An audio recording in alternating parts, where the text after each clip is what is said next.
Ja, chillt. Ganz ruhig bleiben. Muss man meine Horn machen, hallo?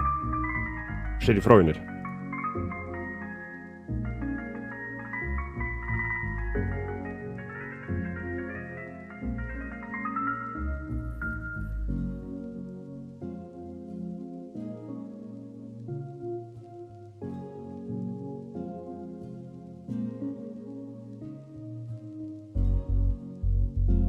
Ja, leck.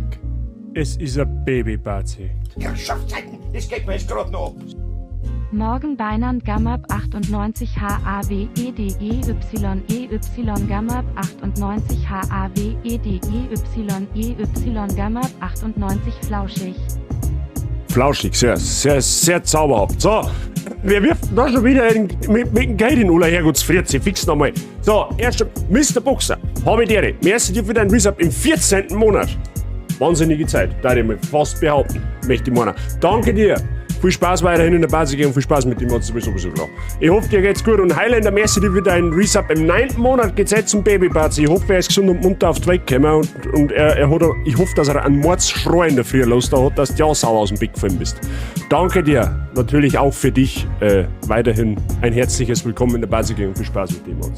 Leute, wie geht's euch? Guten Morgen beieinander. Der Mr. Angel, Frau Wifey, die wo schon mal den Kaffee umeinander wirft, der Herr Burgi, der Herr Boxer und der Herr John Siege ist schon da und der Herr Highlander ist ja bekanntermaßen auch schon da. Ich hoffe, ich habe jetzt keinen überlesen. Grüß Gott beieinander. Wie geht's euch? Ja, da warten wir wieder. Stream Streak ist alive. Alles gut, Baby geht's auch gut. Sehr gut. Dann schau ja, dass er gut wächst und gedeiht. Ja? Mehr Babybazien haben mehr gut, habe ich gehört. Ja, jetzt sollten wir heute der Ringe spielen. Ja, guten Morgen, bin im Lurk dabei, muss ein bisschen mit dem Controller trainieren.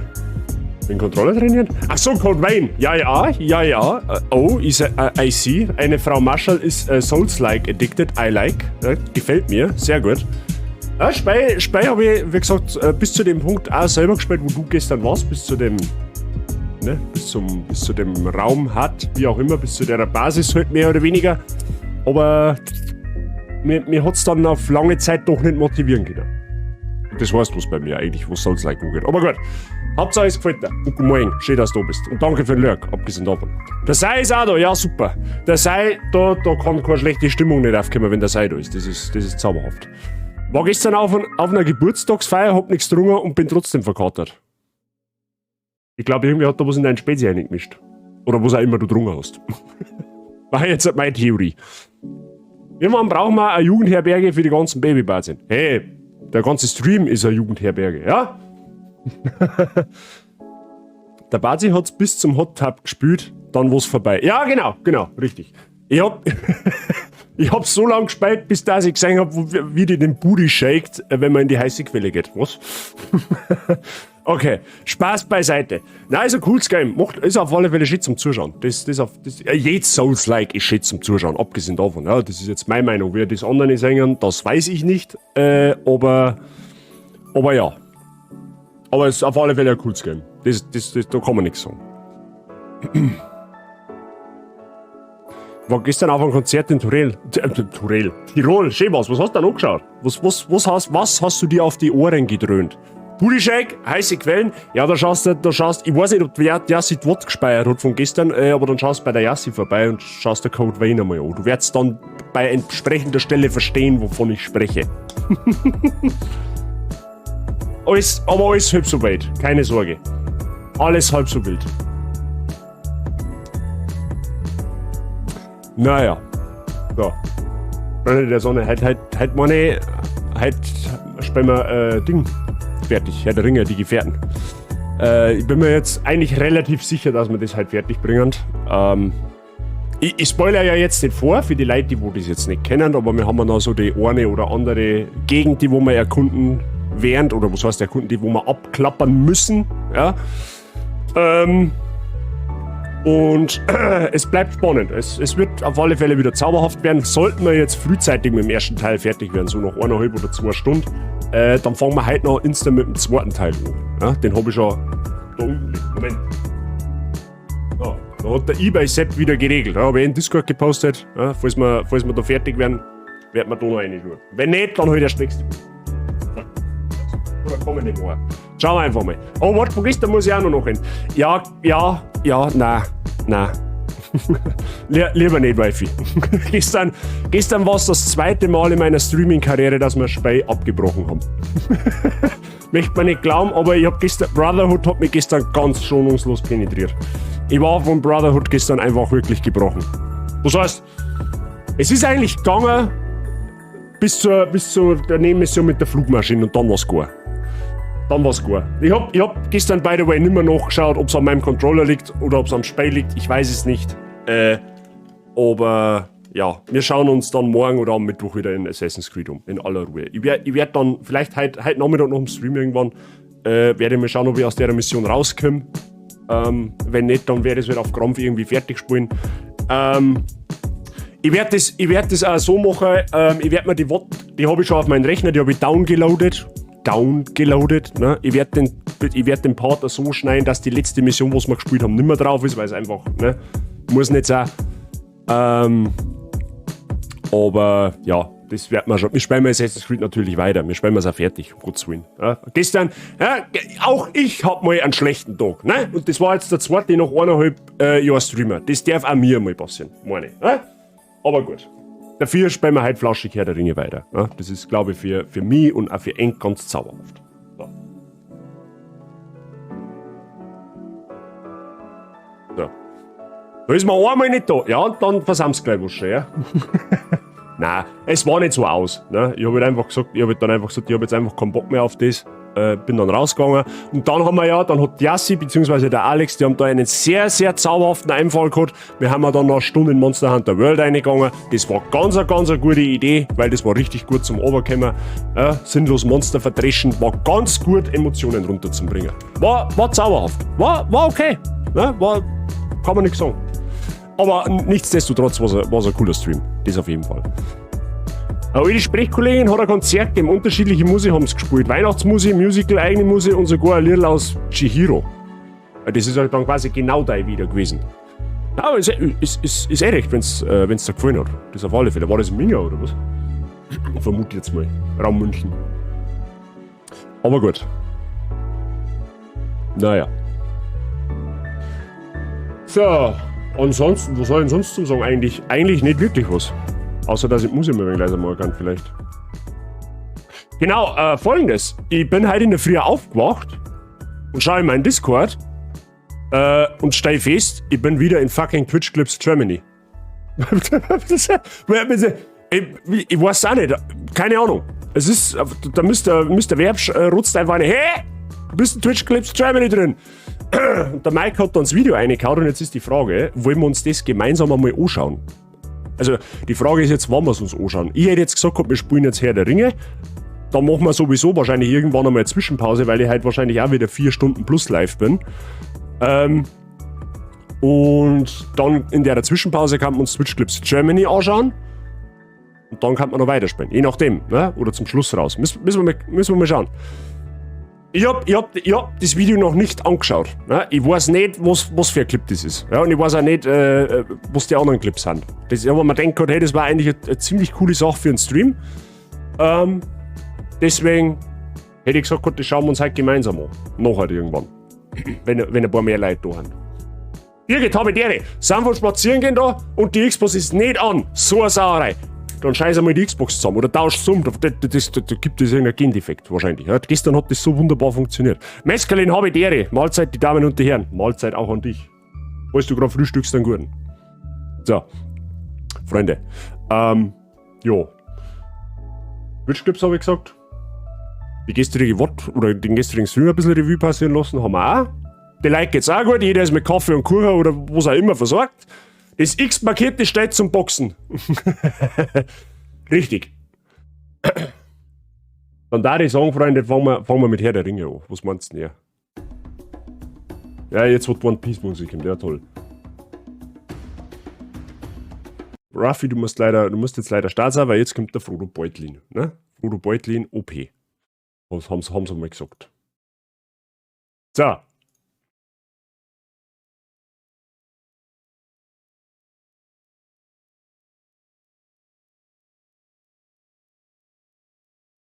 Aha, CDVD-Plugin konnte nicht geöffnet werden. Und so weiter. Was für dicke Steine! Bim Dütbeutlin. Bim Düt Beutlin. Ja, Moment einmal, mein PlayStation 2, die spinnt gerade. Ist vorher gerade noch gegangen, ich verstehe die Frage nicht. Wenn die jetzt nicht geht, dann flippe ich aus. Ich sag das, wie es ist. Ach so. Wann soll ich halt das Laufwerk anstecken? Ja, okay, das macht Sinn, dass es nicht geht. Pro-Gamer ist wieder am Start. Ja toll, wo steht denn jetzt das Dino, ist die Frage. Was ist überhaupt? So, ja, da muss jetzt einmal schnell kurz Knädelkämmer ausgeschickt werden. Das ist heftig. Ich hab zwei USB-Ports. Ja, gut.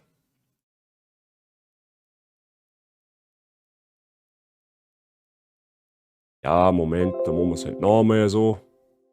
So, Schnauze.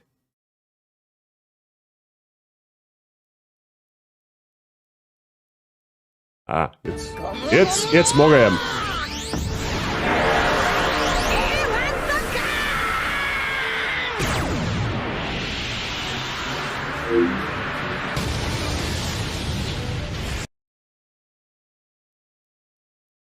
Gleich haben wir ein Battle, da haben wir ein Battle. Ja, sehr schön. Jetzt, wenn wir noch einen Ton hätten, dann war es natürlich auch nicht schlecht. Jetzt, warum haben wir nicht schon wieder... Ich verstehe es nicht! Warum denn? Was haben wir denn? Da haben wir. Gut. Passt.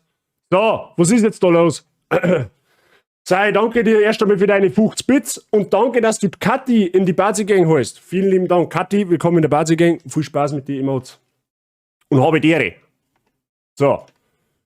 Hat das jetzt hier? Ich hoffe doch. Wenn es jetzt nicht hier hat, dann glauben sie mir schon wieder. Ja, wir haben einen haben wir, Ton haben wir auch. Sehr gut. So. Kathi, wie geht's da? Ich hoffe, wir haben jetzt... Wer habe die Ehre? Ich hoffe, wir haben jetzt keine Überlegung.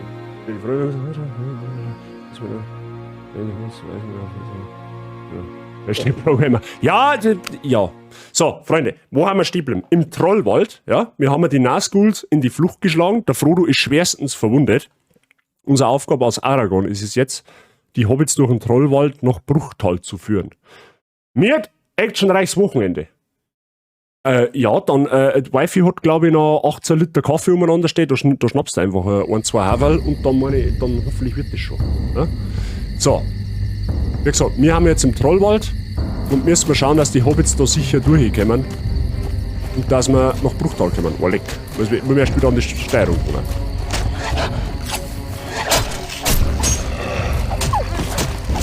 So, da laufen wir wieder alle an 12 umeinander.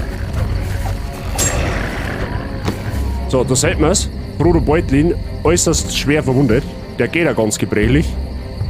Für alle, die es nicht wissen, er wurde von einem Nazgul verwundet. Ja? Und wir müssen jetzt schauen, dass wir da durchkommen.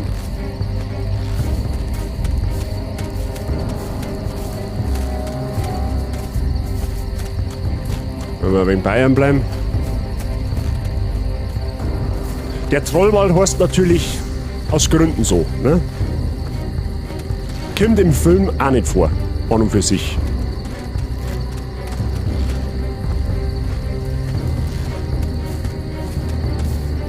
So.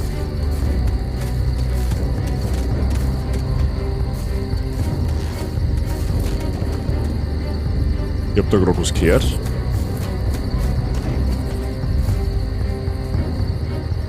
Da müssen wir mal als Pro-Gamer eben ausbackeln.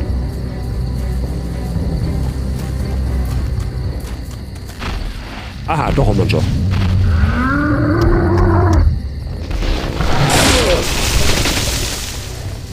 Lottalerin habe ich dir nicht.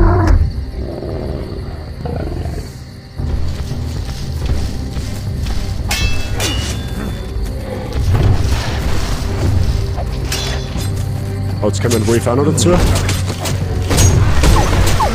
Der haut aber Gott sei Dank auch seine eigenen Viecher zusammen.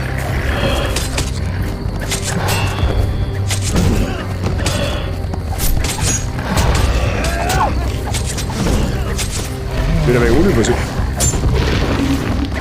Haben die Hobbits jetzt den Troll zusammengestochen oder was? Respekt, Jungs, das war zauberhaft. So, da haben wir Cram für den Aragorn. Was liegt da noch rum? Lembas. Lembas halt zu 100%, Cram zu 30%. Das haben wir letztes Mal schon festgestellt. Hinweis, so krass ist nicht der Größenunterschied zwischen Bazi, mir und der Menschheit. Ja, ich hab die in Real Life noch nicht gesehen. Also wenn ich mich so jetzt neben Pippin herstelle oder neben Mary, dann war's eher der Größenunterschied zwischen mir und der Wifi. In etwa. Plus minus, just kidding. So.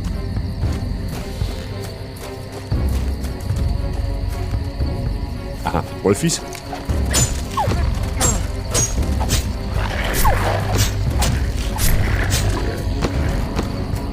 Ein Wolf mit Rattenschwanz? Ja, das soll, glaube ich, eher ein Wag darstellen als mir ein Wolf. Ja, ich bin mir jetzt zwar nicht sicher, ob ein Wag einen Rattenschwanz hat. Glaube ich jetzt nicht. Oder ob der Wag überhaupt irgendeinen Büschel hinten hat. So genau habe ich nicht aufgeschaut, aber...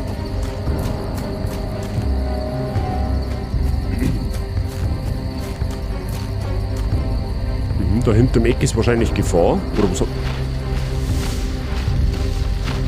Ah ja, da kommt er schon.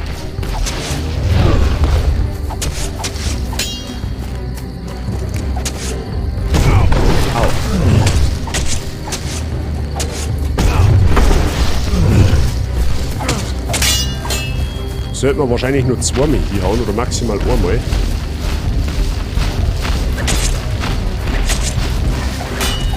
Ich sorge einfach dafür, dass der Troll ein Bravo im Grill 6 ist und dann haut es nicht um. So. Nehmen wir wieder Cramp zu uns. Können wir uns ein bisschen hochheilen.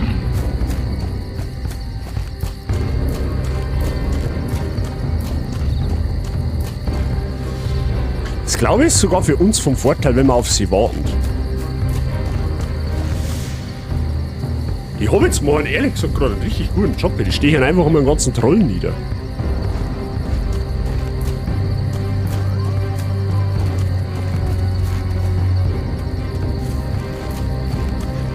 Ja, irgendwas hat's da. Irgendwas belurt uns. Oder auch nicht. Der Wag hat einen Rattenschwanz. Ich hab wohl weit gemeint, das... oder Zaunladen. Ja, den Witz haben wir letztes Mal schon gehabt. Aber den Wag, wo ich meine, schreibt man mit W.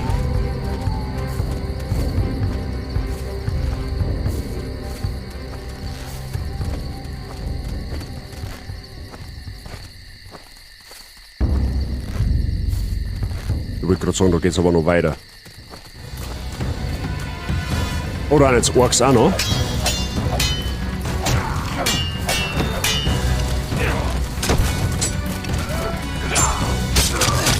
Oder der Ork droppt Lembers. What the fuck? Au.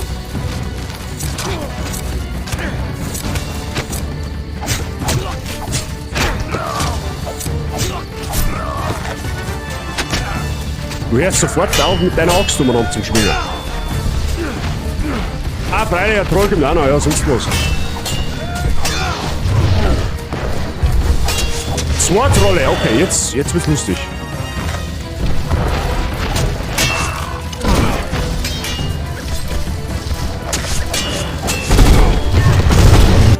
Oh, die haben uns aber mal genommen, muss ich sagen, gell?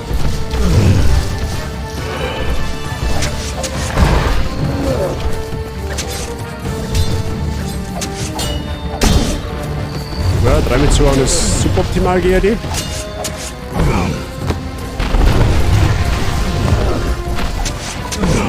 Au. Au. Ah, die kann man auch nicht blocken.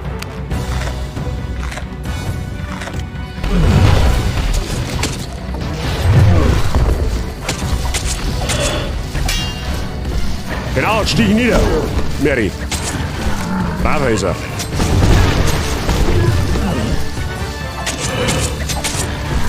Sehr gut. Eine Nosch, genau. Schwert und Popo einstecken. Dann groß genug Öha. Sein Arsch war auch groß genug für unser Schwert.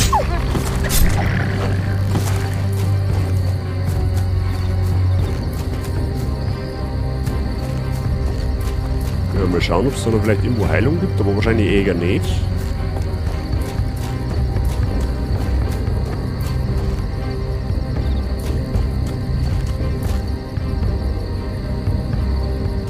Ah, das ist ein Wolf. Oder was auch immer.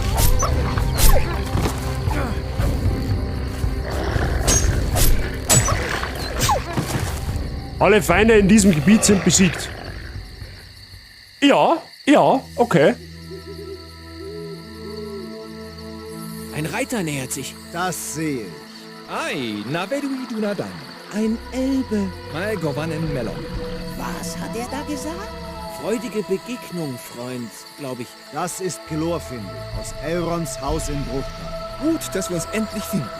Wir haben Befehl, euch zu suchen. Von Gandalf? Nein. Elrond erfuhr von euch durch Elben, die beim Auenland unterwegs waren. Als er hörte, dass etwas nicht stimmt, schickte er Reiter in alle Himmelsrichtungen. Hier, Frodo hat eine Morgulwunde. Er muss nach Bruchtal. Dann soll er mein Pferd Asfaloth reiten. Sein Gang ist behutsam. Kein Reiter fällt von seinem Rücken. Flieht! Der Feind ist da! Flieht sofort! Reite! Norolim, Asfaloth! Ich weiß jetzt nicht, ob das in die Birkel auch so ist, aber ich vermute mal. Später an diesem Tag. Ja, im Film bringt er ja die Arwen nach Bruchtal.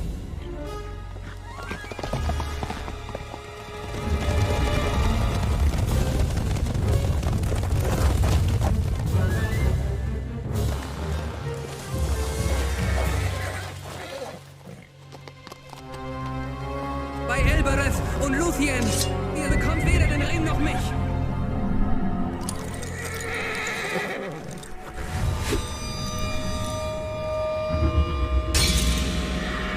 Ah ja.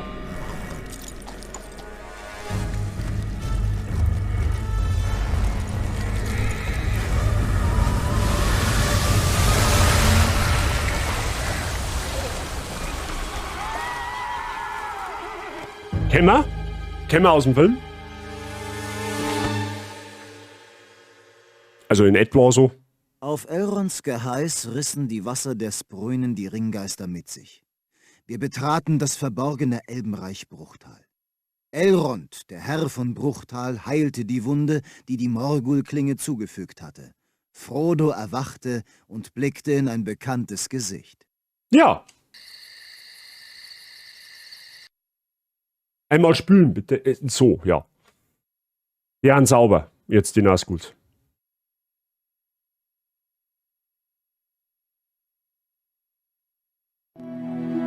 Gandalf. Ja, ich bin hier.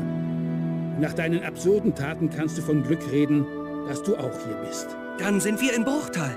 Wir haben es geschafft.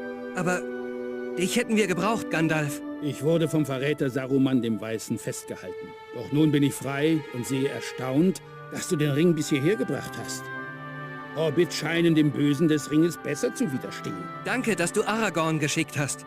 Ich wusste nicht, dass er Ringgeister bekämpft. Mir schien er nur ein Waldläufer. Nur ein Waldläufer? Bester Frodo, Waldläufer sind die letzten Nachkommen der Könige Numenors. Doch dein Teil der Suche nach dem Schicksalsberg ist jetzt vorbei. Du wirst in vielen Begegnungen davon hören. Du sollst Gast des Rates von Elrond sein.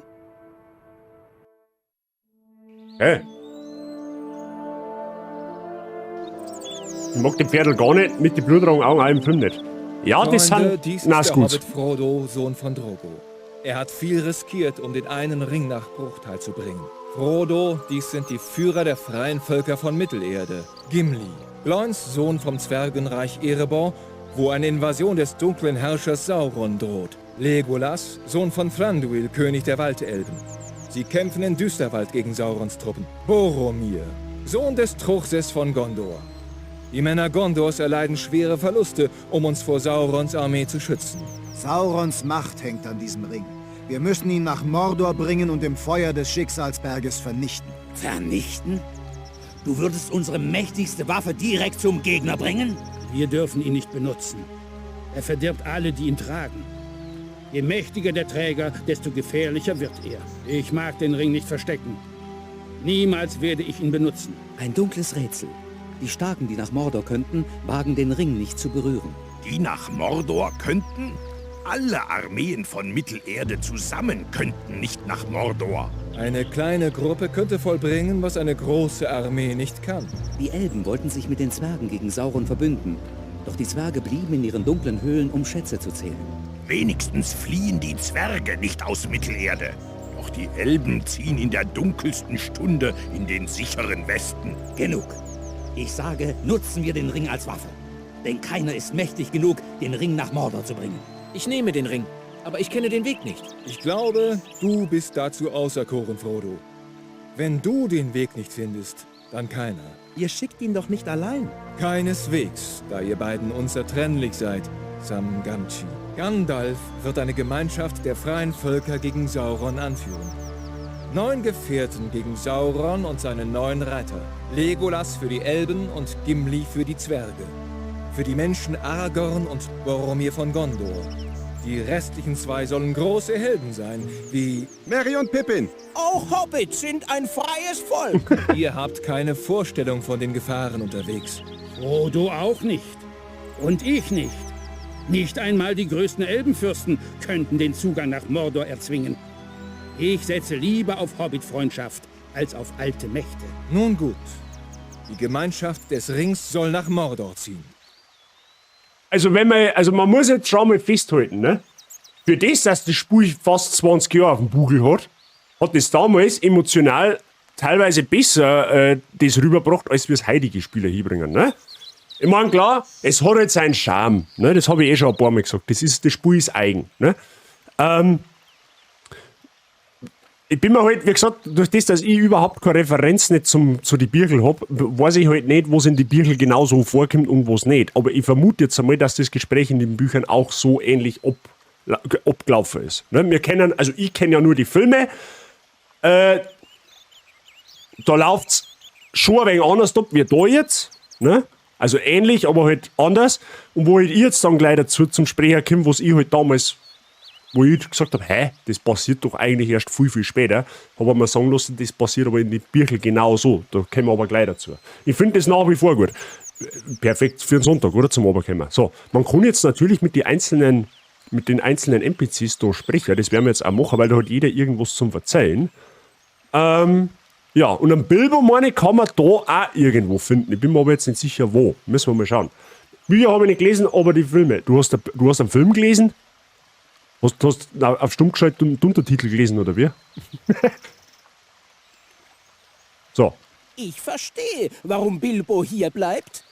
Bruchtal ist grandios. Ich habe niemals bessere Mahlzeiten gehabt. Ja, an Pippin geht's nur ums Fressen. Haben wir schon festgestellt. So, Mary, wie schaust du aus? Wir waren eine Weile besorgt, Vetter. Gott sei Dank konnte Meister Elrond deine schreckliche Wunde heilen. Gott sei Dank ist der Elrond der absolute Oberarzt. Gesehen, Handy war wieder schneller. Und man schon denkt. Es ist schön, solche Reisegefährten zu haben, Frodo. Boah, leck mich, Schatze. Es ist schön, solche Reisegefährten zu haben, Frodo. So, schauen wir mal zum Legolas und zum... Es ist eigentlich irgendwie schon ein bisschen witzig, oder? Also quasi, der Legolas hat ja ohnehin kein böses Blut nicht, ne? Aber der Gimli, der wo auf Elben einen Hass des Todes schirbt, stellt sie zum Elben. Komisch. Das seltsame Geschöpf Gollum verriet dem dunklen Herrscher, dass Beutlin aus dem Auenland den Ring nahm. Gollum wurde von den Waldelben gefangen gehalten, doch er entkam. Noch immer sucht er nach dem Ring. War das im Birkel auch so, dass am Frodo sein Schwert vom Nazgul zerstört wird? Ich habe keine Ahnung. Ich kann das nicht sagen. Ich weiß es nicht. Ich vermute mal. Mein Vater Gloin reiste vor Jahren mit deinem Onkel Bilbo. Die Zwerge des einsamen Berges bewundern Bilbo wie unsere größten Helden. Durch seine Tapferkeit wurde unser Berg vom Drachen Smaug befreit. Ein höchst ehrenwerter Hobbit ist Bilbo Beutlin. Ja, erfahren wir alles in der Hobbit, Freunde der Sonne. Also in die Filme bzw. in die Birkel. Wo sind die Fassel für die Zwerge? Das kommt da nicht vor. Das, was du meinst, ist in der Hobbit. Das ist ja Herr der Ringe. Also quasi schon nach dem Hobbit. So, Boromir? Ich kam nach Bruchtal, um einen Traum zu deuten. Eine Vision, in der es heißt, der Halbling tritt hervor. Bist du dieser Halbling? Die Mission ist so groß und du so winzig. Komisch, gell? So, Gandalf, wie schaut's aus? Feuer und Blitze, die ihr auf der Wetterspitze gesehen habt, waren Folgen meines Kampfes gegen die Ringgeister. 3 Tage später und ich hätte euch dort getroffen. Ja, hat er aber leider nicht. Elrond? Noch ist es nicht an der Zeit, Bruchtal zu verlassen. Ja, wie? Ich glaub, dass man auch da einer kann. Genau. Hallo, Bilbo. Wir brechen wohl bald auf. Ich wollte mich noch verabschieden. Da bist du ja, Frodo, mein Junge. Ich habe Geschenke für dich. Nützlich für den gefahrvollen Weg. Als erstes Stich. Die Klinge eines Elbenfürsten. Ich wette, du brauchst sie. Das ist ein Mithrilharnisch aus dem Drachenschatz. Sehr leicht, aber härter als Stahl. Danke für die große Hilfe, die du mir bist. Hilfe? Ich habe dir ein schlimmes Schicksal beschert. Ich würde den dummen alten Ring selbst nehmen. Aber ohne ihn spüre ich jetzt die Jahre. Ich bin nicht mehr wohlerhalten. Und du sagtest einst, das Alte und Starke vergeht nicht. Du solltest deiner Worte gedenken. Ah ja, gib auf dich Acht, Frodo. Und komm mit vielen Neuigkeiten zurück. Ich schreibe ein Buch über dein Abenteuer. Gib auf dich Acht, Onkel Bilbo. Ich bringe viele Neuigkeiten zurück. Und alte Lieder und Geschichten. Ah, fuck, da hätten wir... Es war Dezember, als wir auf der Straße nach Mordor durch das uralte Land Hulsten reisten. Von allen Seiten wurden wir durch Saurons Macht bedrängt, denn Vögel und Tiere und sogar das Wetter beugten sich Saurons Willen. Der dunkle Herrscher schickte uns einen Schneesturm, als wir den Bergpass Caradhras passieren wollten.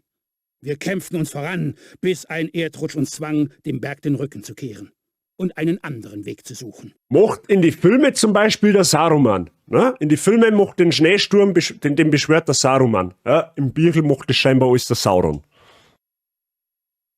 Jetzt habe ich hab jetzt leider nicht einen Aragorn angesprochen, aber verzeih gleich was, weil ich glaube, dass noch mal eine Sequenz kommt. Wenn mich nicht alles täuscht.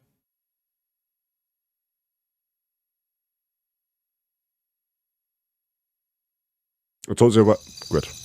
Caradhras hat uns besiegt. Sollen wir umkehren? In Bruchtal ist der Ring nicht sicher. Wohin gehen wir? Es gibt noch einen Weg.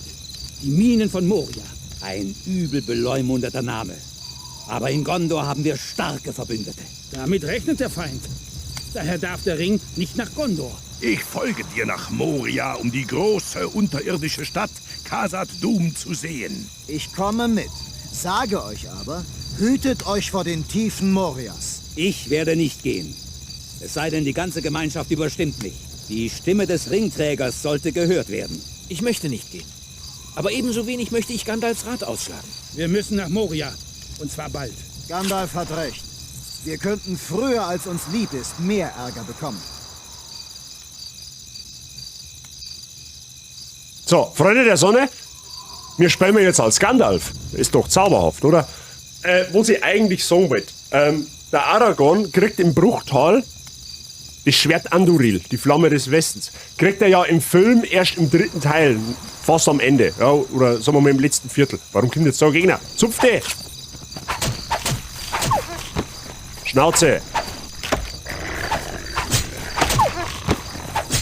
Nicht einmal in Ruhe erklären kann man da was.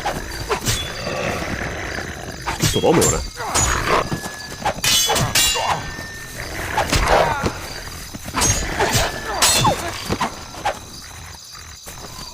Haben wir sie jetzt? Gut.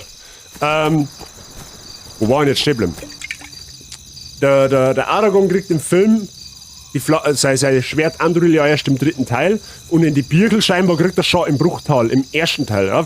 Zur Erklärung, Anduril ist quasi aus den Bruchstücken von Nasil zusammengeschmiedet worden und Nasil ist das Schwert, wo sie an Sauron einen Ring wo sie den Finger von der Hand geschnitten haben, im Endeffekt, da wo er seinen Ring drauf hat. Genau. Das kriegt er, wie gesagt, in dem Spui, beziehungsweise halt im Film, im Birkel halt schon im 1. Teil. So. Der Gandalf hat Mirufor, wo es auch immer das ist, der Trank von Imladris, also vom Bruchtal, Imladris ist die elbische Bezeichnung vom Bruchtal, ein mächtiges, stärkendes Getränk, das die Elfen. Ja gut, das ist ein Übersetzungsfehler wahrscheinlich, oder Schreibfehler, es soll halt Elben heißen. Zur Erklärung, Elfen und Elben ist nicht dasselbe. Ne? Dass die Elben vom Bruchtal herstellen, stellt 100% Geistenergie wieder her. Okay. Geistenergie ist das oben rechts.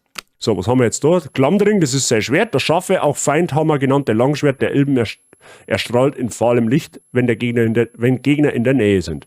So, und der Gandalf, der hat einen Zauber. Feuersturm, Stabangriff, Blitz, anlocken. Und heilen. Heilen kann er sich auch. Gesundheit ist komplett wiederhergestellt, kosten 30% Energie. Deswegen hat der Gandalf, glaube ich, keine Heil-Items, sondern halt quasi Zaubertränke. Sozusagen. Ne? Zauberhaft. Jetzt müssen wir herausfinden, wie man zaubert. Aber das werden sie uns, denke ich mal, schon noch erklären.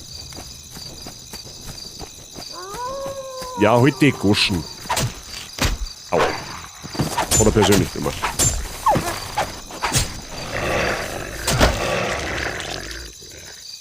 Ja, rennen ihm einfach mal einen Stab ins Knacker. Sehr gut. Dann haben wir wieder mit Rufer. Irgendwas rennt da. Ich hab da irgendwas Stopp verkehrt. Ey, da stampft doch irgendwas.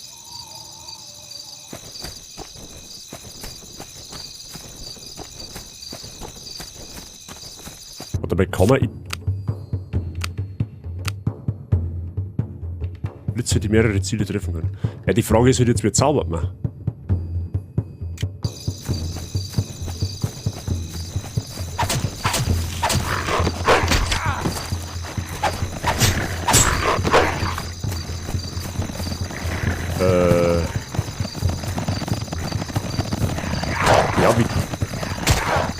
Ja, wie zaubert man denn?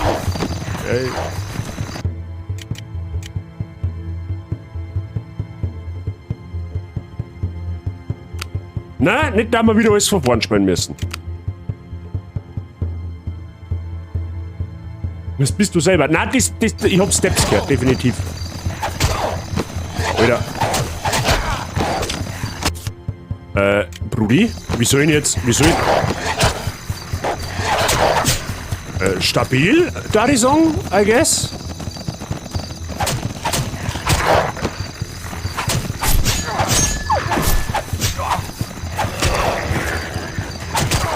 Ja, wenn da, okay, das sind, wie viele Hunde haben das jetzt gewesen? 6, 7, 5.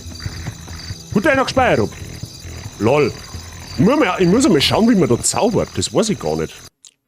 Ich muss mal Button spammen. Gut, wie gesagt, gut einer gespeichert. Also müssen wir wieder einen Trollball spielen. Aber gut. Jetzt pass auf. Das kann ja nicht so. Also so blockt man, okay.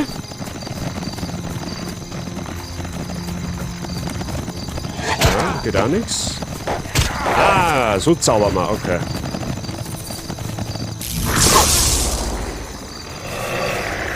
Nee, da war einer, gell?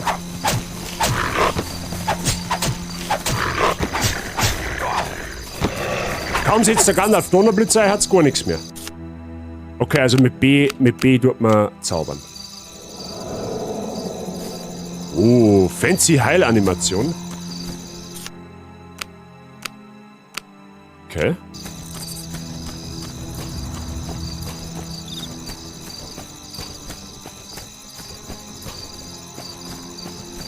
Na, das müssen wir schauen. Gibt's da noch irgendetwas?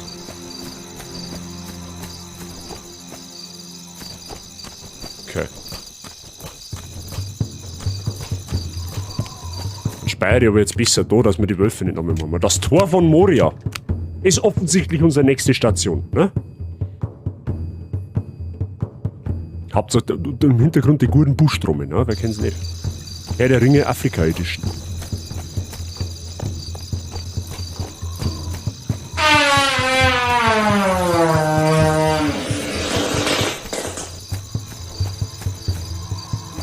Sei druckt schon wieder einer.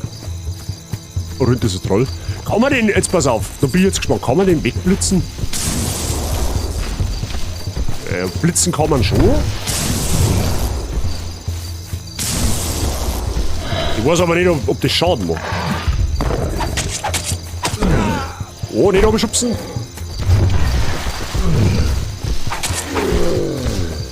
Okay, es macht auf jeden Fall Schaden. Oh, du trinkst ja mal einen Schlickerl. Afrikanische Trompetenkäfer. So, Orks laufen da auch rum. Sag ich, oha.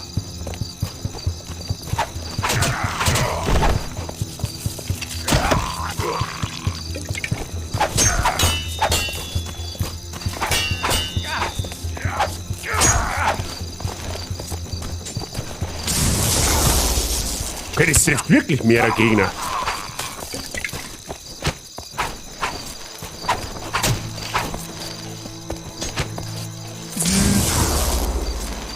Der Gandalf ist ab jetzt der Britzel.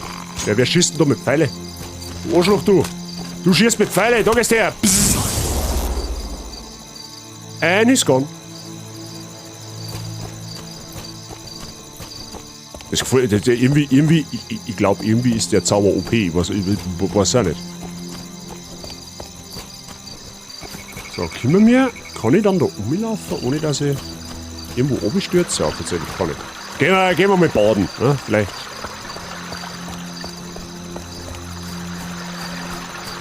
Okay, das ist Sackgasse. Pika Gandalf, ja. Gandalf kann Donnerblitz. Oh, da ist eine Flasche. Sehr gut.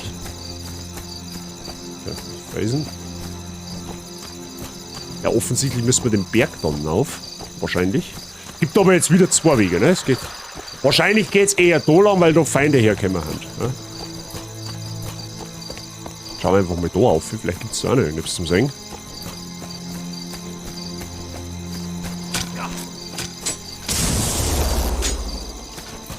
Oder die haben ja mit einem. Achso, jetzt sehe ich schon gemeint.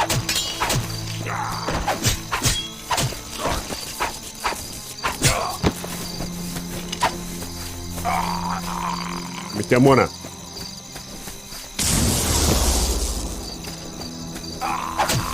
Er ist schon OP.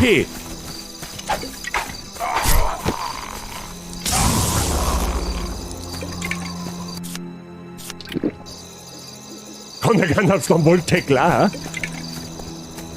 Weiß ich nicht, was die Speiner so für Möglichkeiten hat.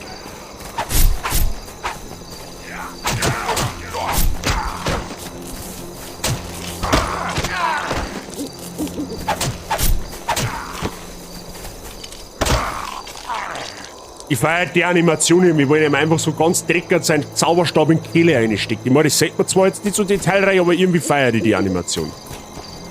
Also Gandalf kann Erholung, Donnerblitz und Rückzug. Sein Eisenschweif, Aui, Ober- und unter. Also, na, pass auf! Er kann Donnerblitz, er kann Lockduft, er kann Genesung, er kann Feuersturm, oho, Anlehnung zu Pokémon, Freunde der Sonne. Stabangriff, ja, das ist, was haben wir da? Das ist der Eisenschweif, wahrscheinlich. Ja, genau. Hast du her? Haben wir schon Referenz zu Pokémon. Ja, easy, Gandalf, OP. Warte mal, wir kannten aber jetzt, jetzt pass auf. Jetzt probieren wir mal Feuersturm aus, was das macht. Ey Leute, zennt die an.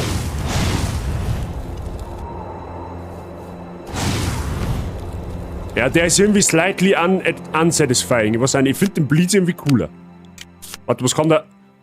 Eine Druckwelle breitet sich als expandierender Kreis aus und schadet allen Feinden in Reichweite, kosten 25. Das hört sich auch unspektakulär an. Ich finde den Blitz am geilern.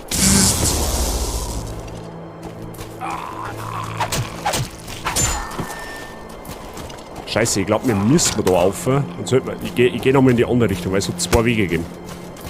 Ich glaube, da geht's dann tatsächlich weiter. Wer verfolgt mich da? Den britzelt der einfach weg.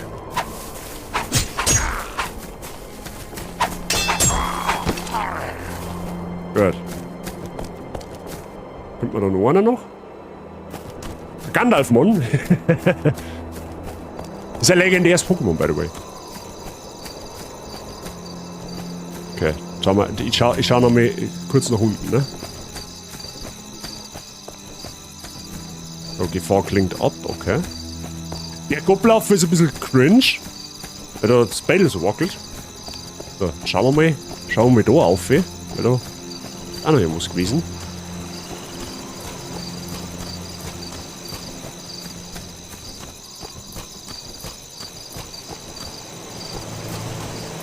Aha.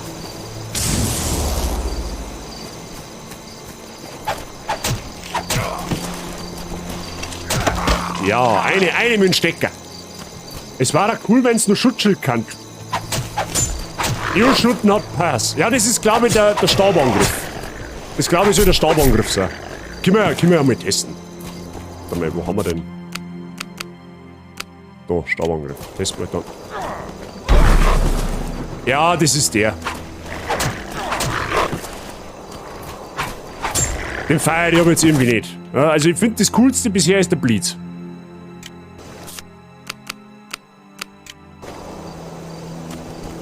Ah, da ist das Tor von Moria hinten. Ach, da hätte es jetzt 2 Wege gegeben, oder was? Achso, das war jetzt quasi wurscht gewesen, wo wir lang gehen. Ja gut, okay. Oder? Ja, da hätten wir waren da hinten schon richtig, das hätte schon passt. Mal da mal runter. Das war aber knapp. Sollen wir vielleicht mal heilen? Warte mal. Ah, das geht mir das Mana aus. Ja,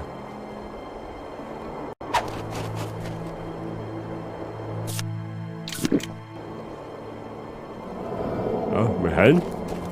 You shall not pass! Genau so, Mr. Price. Habe ich dir. Guten Morgen. Was ist fit bei dir? So, wo ist der Blitz? Ja, mehr Blitz, mehr Strom und mehr gut. Ja, du kannst schon schauen da. Da gehst her. Mirufa. Sehr gut. Ja, perfekt. Sicher passt das. Das hört man gern. So. Einen Fresse. Sehr gut. Perfekt. Aber mit Gandalf-Spein habe ich gar nicht mehr so cool in Erinnerung, ehrlich gesagt. Ausgeschlafen und duscht, jetzt gehe ich dann auf Futtersuche. Wie geht's euch? Bei uns alles zauberhaft. Ich hoffe, du findest entsprechende Speise, die deinem Verlangen Abhilfe schafft. Ne? Kann man da auflaufen? Okay, das ist offensichtlich zu steil.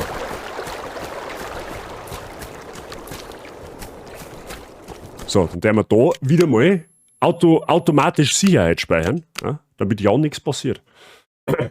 Ansonsten bei uns passt es, da ich fast behaupten. Ne? Also bei mir auf jeden Fall. Bei Herr der Ringe muss man gute Laune kriegen.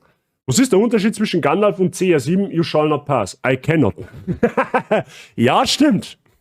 Ja, wobei, ja, I cannot pass beim CR7, da hinkt der Vergleich wahrscheinlich ein bisschen. Aber ich verstehe grundsätzlich die Aussage, was du meinst. Abgeschlossen, sucht das Tor von Moria in der Nähe. Wir haben das Westtor von Moria erreicht. Hier endet das Elbenland Hulsten. Hier ist ein Tor? Zwergentore erkennt man nicht, wenn sie geschlossen sind. Siehet. Was besagt die Schrift? Hier steht, die Türen von Durin, des Herrn von Moria. Sprich, Freund, und tritt ein. Was bedeutet das? Sprich, Freund, und tritt ein. Wenn du ein Freund bist, sprich das Losungswort. Kennst du das Wort, Gandalf? Wenn ihr mir etwas Ruhe gönnt, werde ich es finden.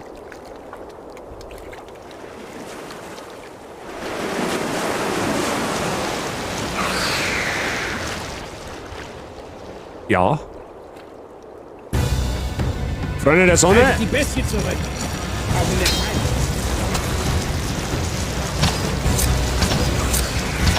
Der Wächter. Enas Nobotrin. So, ich gehe jetzt einfach mal frech da hinten her.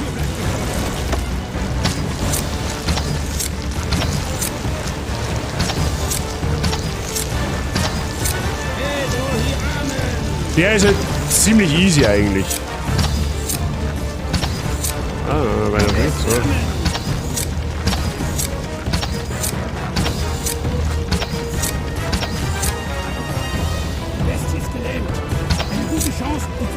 Ja, der war halt simple as fuck.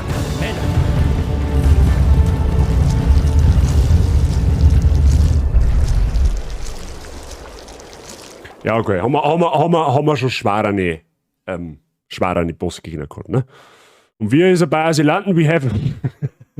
Das ist so stark blöd. Oh Mann, mit dir, hey. Wir, solange wir können. Wie lange dauert es, diesen Ort zu durchqueren? Ich bin nicht sicher. 3 oder 4 Tage, wenn wir uns nicht verirren oder Ärger bekommen. Ärger? Was für Ärger? Ärger mit Orks. Moria ist riesig und tief. Mit Glück gehen wir den Orks aus dem Weg. Mit Glück scheinen wir nicht eben gesegnet. Vielleicht wärst du lieber zurückgeblieben bei diesem Ding im See. Ich nicht, Herr Gimli. Ich riskiere es lieber hier. Freunde der Sonne, willkommen im Zwergenreich. Oh, der Gindilf. Der Gindilf. Der Gindilf ist das Projekt aus der Fusion zwischen Gandalf und Gimli. Der Gindilf. Der Gimli ist jetzt unser Weggefährte und wir spielen wieder als Gandalf. So. Aber bevor wir als Gandalf weiterspielen, der wir mal speichern. Melon. Ja, elbisches Wort für Freund. Das ist das Lösungswort gewesen. Das war auch das Rätsel. Sprich Freund und tritt ein. Also, wenn jetzt ein Ork so gescheit war und Melon spricht, dann kann der ja auch eintreten. Rein theoretisch. Außer die Tieren haben entsprechend verzaubert, dass eine böse Kreatur da den Spruch generell nicht schmatzen kann. So, ne?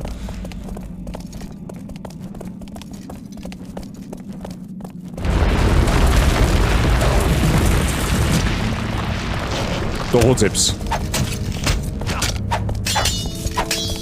Wenn's du blockst, dann kriegst du einen Britzel. Ja, Gimli, hau noch mal um.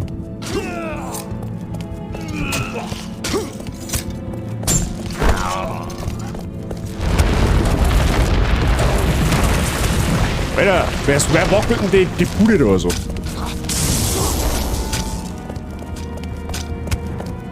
So, Mana-Trank.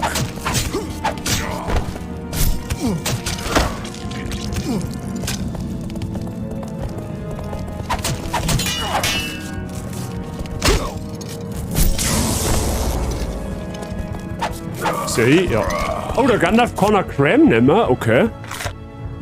Ja, easy, dann sparen wir uns ein bisschen Mana für unsere Angriffe auf.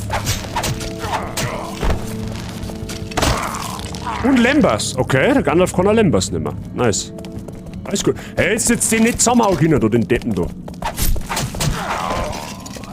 Hey, geht eh so einfach. Okay. Drücke Dreieck und Schalter. Also.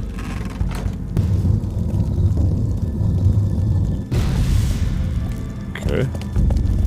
Da liegt was.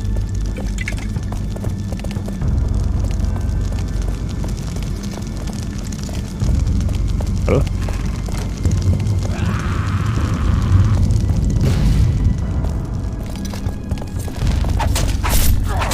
Naja, die Orks haben noch nicht lange auf sich warten lassen.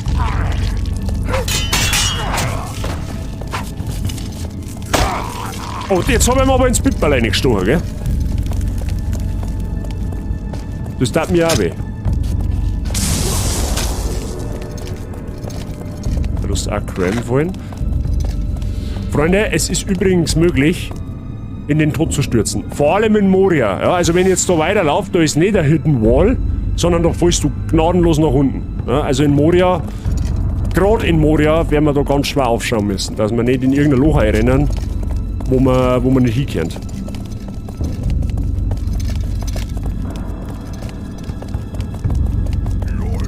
LOL!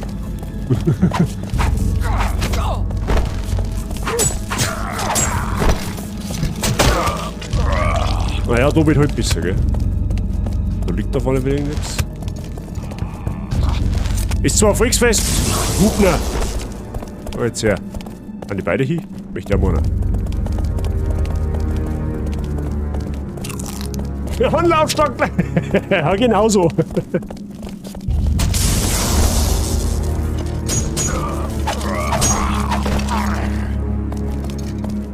Okay. Gimli, sie stehen im Weg. Dankeschön.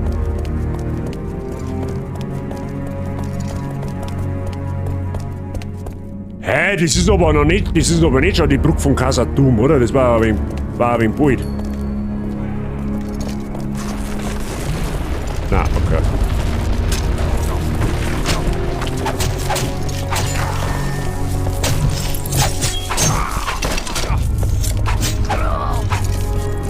Ist der hier?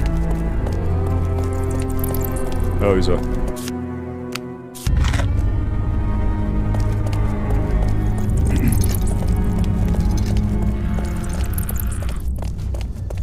Ist das... Okay.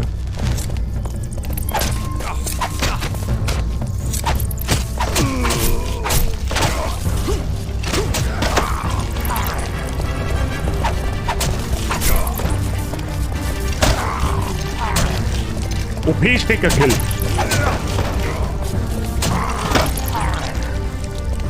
Ich finde es voll cool, dass die in so einem Spiel wie damals schon so Finishing-Moves eingeführt haben. Das war jetzt zum Beispiel so ein Paradebeispiel, ne? Ich speichere lieber, weil bei meinem Talent falle ich da jetzt sogar oben. Vorsichtshalber.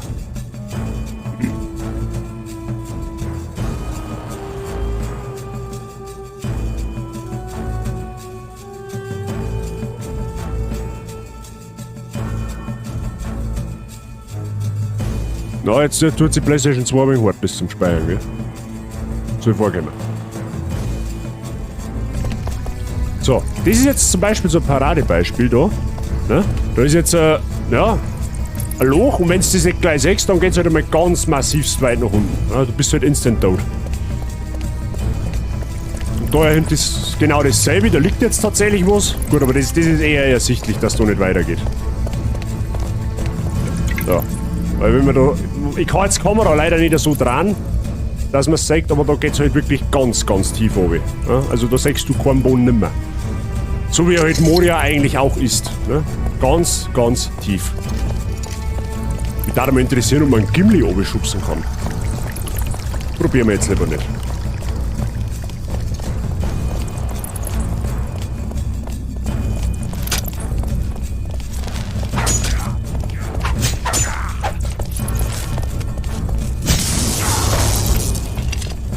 Ja genau, Gimli kümmert die Dumme um den. Selbst hat er nichts gedroppt, okay. Ist der Gimli da noch geschubster? Wenn er runterfällt? Dann auf alle Fälle. Dann ist er auf alle Fälle ein geschubster. Okay, das ist jetzt quasi, ist das jetzt Labyrinth oder was? Ah.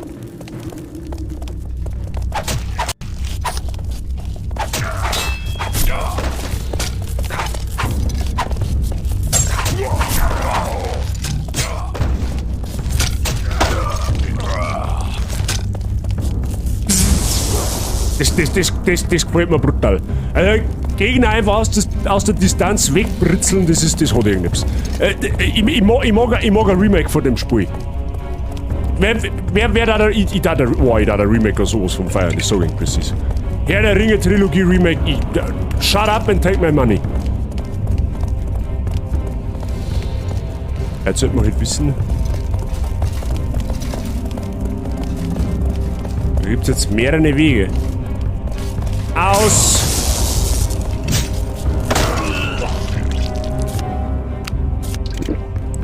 Okay. So an die Tieren alle zu, außer eine oder was? Nein. Ah, von da haben wir wahrscheinlich gekommen, oder? Ja, von da haben wir gekommen, weil da liegt der Ort gleiche. Okay. Da haben wir von da gekommen. Da ist jetzt wahrscheinlich nur ein so ein Tier offen, oder wie? Das passt ja mal. Das kriegen wir schon irgendwie. Die ist zu, aber die geht auf. Ob wir da einige? Ja, okay. Bollig.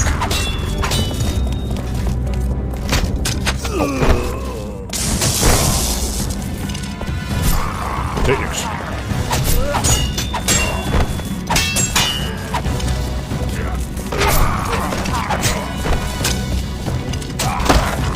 Ja, Cram, okay.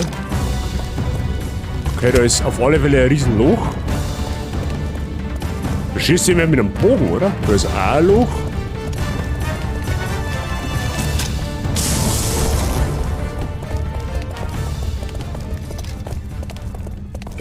Ah, okay, das ist ein optionaler Weg auf jeden Fall. Da kann man einfach kurz looten.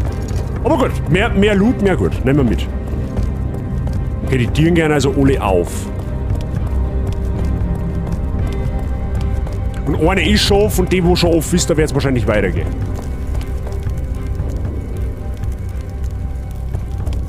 Die wahrscheinlich zurückrennt, oder? Ja.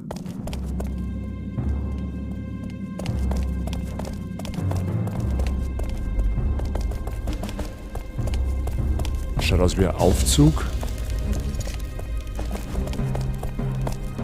Ah, das ist sogar. Okay.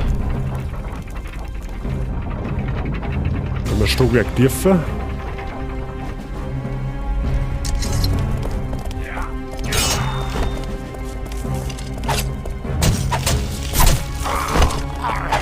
Ja, der ist hier. Ja, jetzt haben wir wahrscheinlich weitergegangen, obwohl. Ja, ist wurscht. Hilft der nicht. Oder? Haben wir weiter? Wahrscheinlich geht's dann da um. Weil da ist wieder so ein Loch für einen Aufzug. Da waren wir aber noch nicht. Definitiv nicht. Okay, ja, dann geht's wahrscheinlich.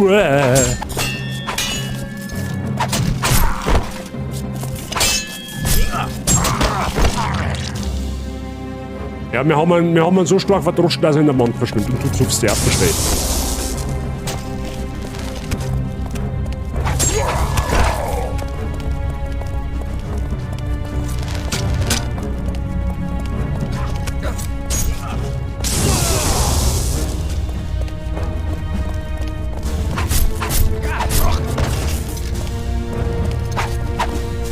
Hast du etwa Zwerge? Ah, nein, Orks. Bücherstadt. Nein, das sind alles Orks.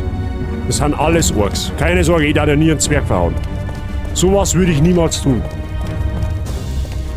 Jetzt war aber trotzdem nochmal interessant, wie wir da weiter müssen. Das ist. Ja, okay. Es ist. Moria ist halt ein Labyrinth, ne?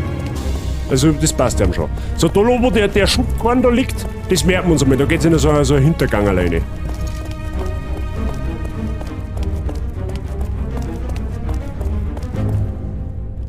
Da ist nix, okay.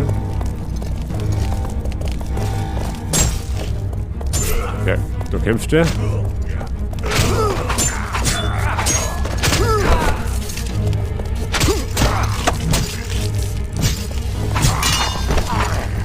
So. Einmal wieder Cran. Das passt. So.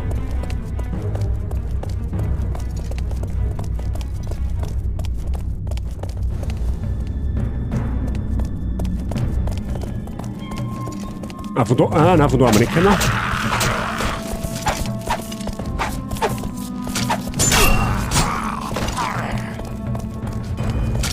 Au.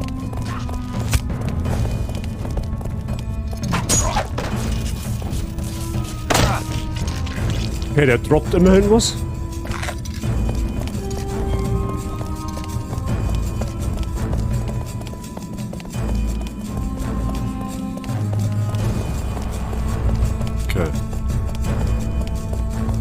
Müsste jetzt eigentlich da hinten der Schubkorn liegen dann, oder? Von da haben wir kennen. Ja genau, dann liegt da der Schubkorn, dann geht's da weiter.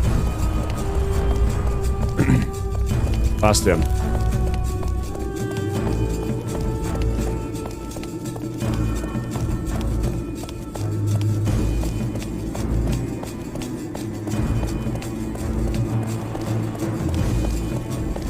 Oh, Loch, Vorsicht. Ah, Runner läuft davor, okay, sehr gut.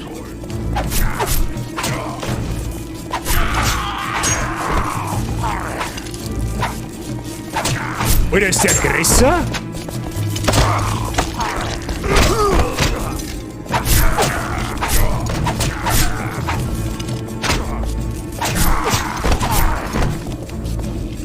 So, Schnauze, Paul. Okay.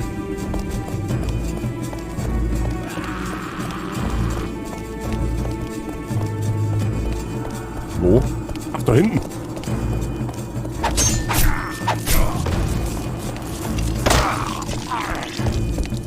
Okay. Oder ist ein Loch?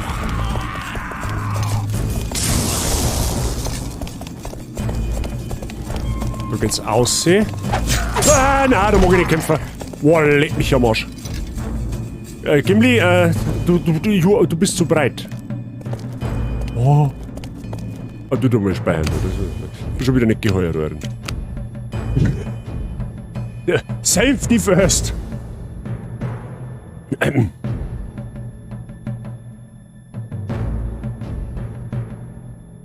Ja, mit Moria hat PlayStation 2 ein bisschen zum Kämpfen, ne?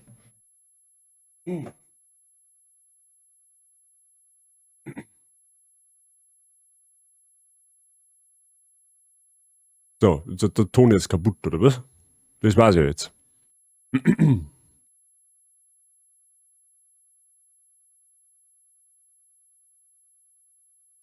Muss ich wo? Ja, das Spiel startet gerade. Ich glaube, das liegt am Bildschirm. Ah, schau, haben wir wieder Musik. Sehr gut. So, wo müssen wir jetzt? Es gibt jetzt wieder zwei Wege. Jetzt können wir da geradeaus gehen, da wo ein Mordstrom Loch in der Mitte ist.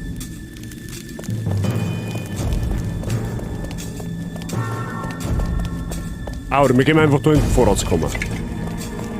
Ja gut, das nehme ich auch. Okay, ja, dann ist klar, wo wir hin müssen. War gar nicht knapp.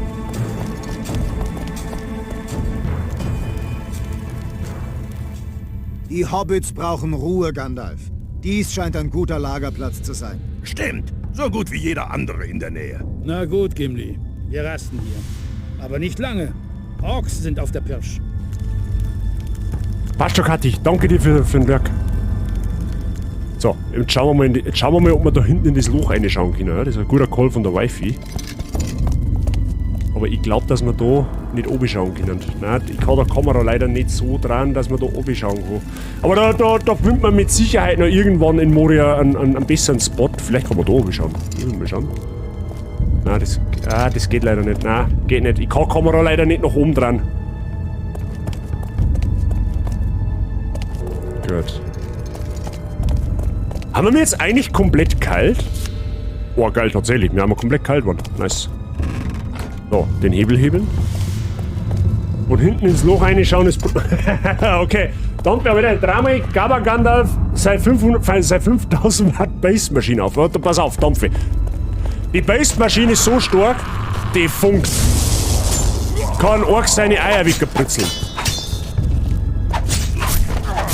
Und das Beste... Ein Stab in die Kehle reinstecken hat auch schon geholfen gegen Orks. So, wo haben wir denn jetzt? Und habe ich die. So, ja toll, jetzt, da gibt es jetzt wieder 12 Wege, wo wir lang gehen können. Geradeaus, links, rechts. Die Tür ist zu. Das heißt wahrscheinlich, da geht's nicht weiter, oder wie? Hoppala, Frischstraßen. Oh ja. Ich habe mich schon gefragt. So, guten Morgen, Mike. Für alle, die jetzt im Lörr geschlafen haben, guten Morgen.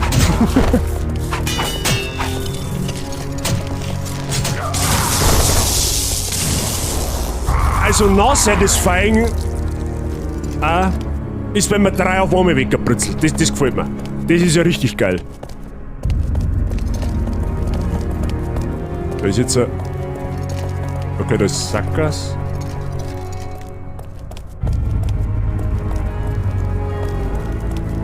Ah, da ist einfach nur Loot. Alter, Mike, los mich. Ja, das da hast bei Mike keine Chance.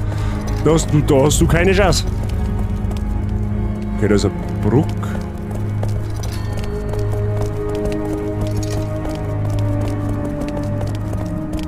Da gehen wir mal nach rechts. Ja, das ist so doof, weil wir halt jetzt erst einmal schauen müssen. Okay, es geht da weiter. Ich bin nicht sicher, aber ich glaube, etwas folgt uns, lautlos in der Dunkelheit.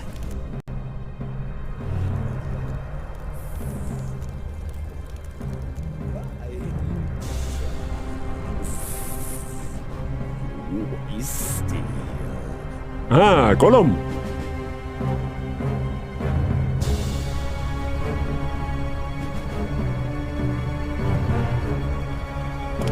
Warum schwebt da ein... Achso, der hängt am Seil. Okay, ich hab nichts gesagt. So, hinter dem Schuhkamm liegt auf alle Fälle wieder... Da liegt auf alle Fälle wieder ein Mana-Trank. So, da war der Gollum ja hinter. Der ist natürlich jetzt halt weg. Der kommt da im ganzen Spiel nicht mehr vor. Das ist die einzige Sequenz, wo man ganz kurz sagt. Gut, der kommt da im ersten Teil nicht wirklich vor. Muss man, also im Film, ne? Muss man fairerweise auch erwähnen.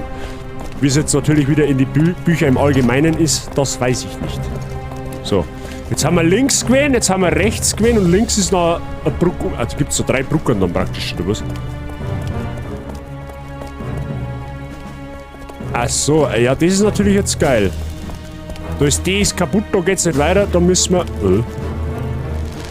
Oder drüben geht's auch nicht weiter. Moment einmal, da schießt aber einer mit einem Bogen.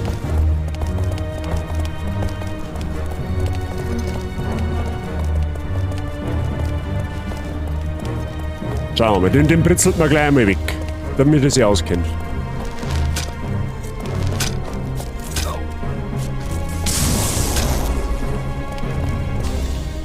Okay, da geht's nicht weiter. Gut, man kann jetzt vielleicht da so ein bisschen erahnen, wie weit das da oben geht. Ja?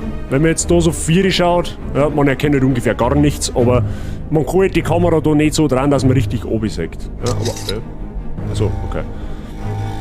Aber da geht schon extrem weit oben. So, müssen wir jetzt da noch weiter geradeaus oder wie? Oder ist da irgendwo ein Hebel, den wo wir noch hebeln müssen. Irgendwo muss es ja weitergehen. Jetzt pass auf. Schauen wir mal auf die anderen Seiten um. Da geht es ja dann auch noch irgendwie eine Brücke um. Vielleicht liegt da zufällig ein Bredel drüber, wo man drüber rennen kann.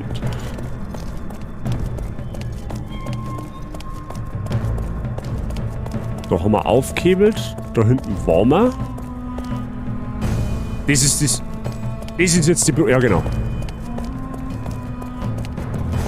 Schauen wir mal, vielleicht geht's da weiter. Nein, auch nicht. Oh, doch, da geht's weiter, indem nein, da geht's nicht weiter. Weil springen kann ich da nicht. Okay. Let me see. Wir übersehen mal auf alle Fälle irgendwo etwas.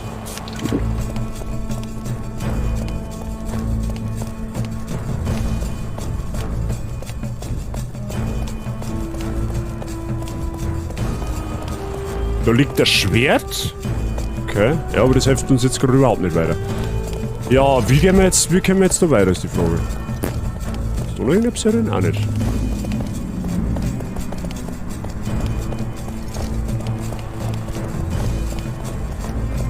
Vielleicht da hinten. Ah, von da haben wir ja gekommen, ne? Ja, von da haben wir ja gekommen. Okay. So, also schauen wir definitiv nicht. Gut. Ah, Gimli, du stehst im Weg! So.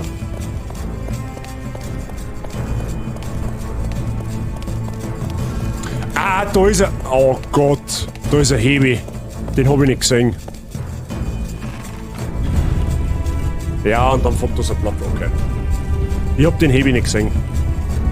Da sieht man es jetzt ein bisschen, wie weit das so wie geht. Ziemlich weit.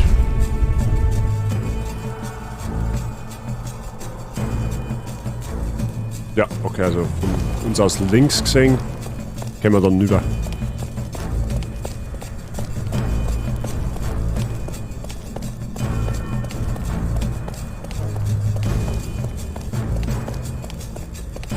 Ich hab das Spiel grafisch ganz anders in Erinnerung. Im negativen oder im positiven Sinne? Au. Doppelbritzel.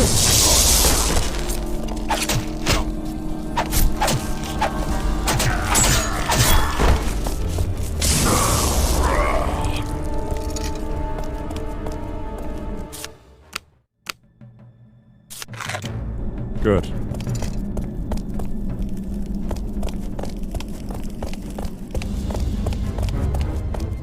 Boah, leck, da ist ein Höhenroll.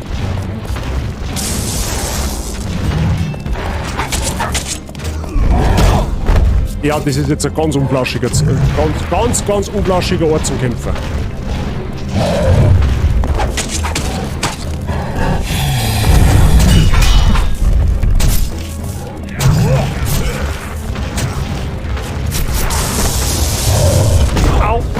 Da ist er noch, da ist er noch, da ist er noch. Da will ich nicht sein, da will ich nicht sein, da will ich nicht sein.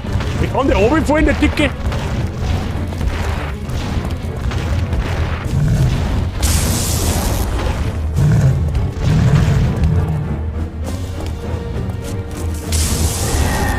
Stirb!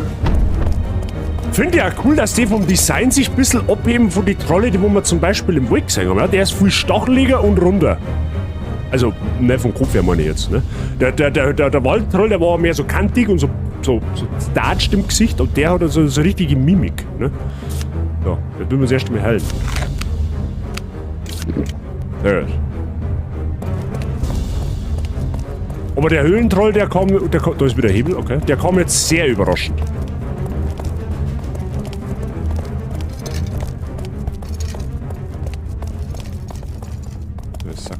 Okay. Ja, den Hebel werden wir hebeln müssen, damit wir dann wahrscheinlich da weiter können, oder? Ich hebel jetzt den Hebel einfach mal, weil was soll passieren?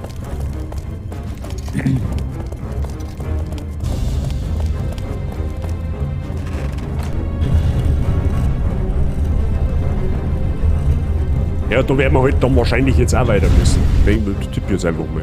Ich bin jetzt einfach mal so frech und sage, wir müssen mal. Oder das ist die Brücke auf der ganz anderen Seite. Das kann natürlich auch möglich sein. Aber ich tippe jetzt einfach mal, dass dann da übergeht.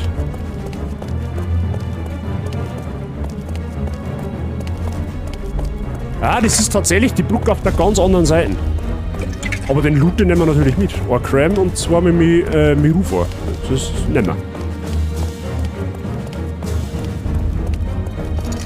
So, jetzt werden wir da auf alle Fälle mal sicherheitshalber Sicherheit speichern.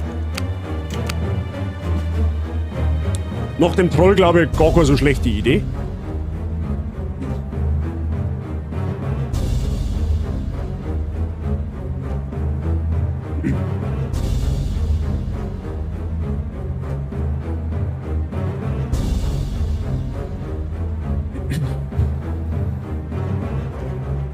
Also erinnert es mich daran, wenn ich das nächste Mal speichern tue, dann hole ich mir was zum Trinken. In der Zeit.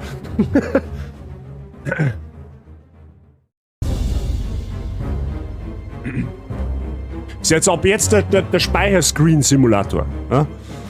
Soll ja gut Spaß haben. Und hat, glaube ich, ganz gute Wertungen gekriegt auf Metacritics.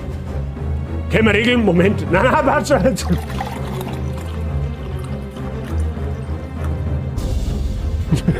So war es jetzt nicht gemeint. Aber die kriegst du natürlich dann. Kein Thema. Kriegst du natürlich dann. Ich weiß jetzt nicht, hat man den Sound gehört? Ich glaube schon, oder? Also ich hab ihn schon gehört. Ja, okay, sehr gut. Perfekt. Ich hab mir nämlich jetzt, aber sehr leise. Ja, das liegt wahrscheinlich, weil das Spiel so laut ist. Ich hab Spiel ziemlich auftragen, weil sonst Herz vom Spiel nichts sehe. Ich habe jetzt für die gängigsten. Das heißt, jetzt, ich hab's vor 3 oder 4 Wochen habe ich gemacht, für die gängigsten Requests von den Kanalpunkten habe ich einen Sound hinterlegt, damit ich das nicht mehr überlesen kann. Ja? Weil es ist schon 2 oder 3 Mal vorgekommen, dass irgendein Zuschauer irgendetwas eingelöst hat und ich hab das nicht mitgekriegt und sag dann, nachdem ich einen Stream beendet habe, boah fuck, da ist irgendein Request reingekommen und ich hab's nicht gesehen. Und das ist mir dann so zuwider gewesen, dass ich gesagt habe, okay, und jetzt richten wir Sounddateien mit dazu, damit ich das eben akustisch gleich mitkriege.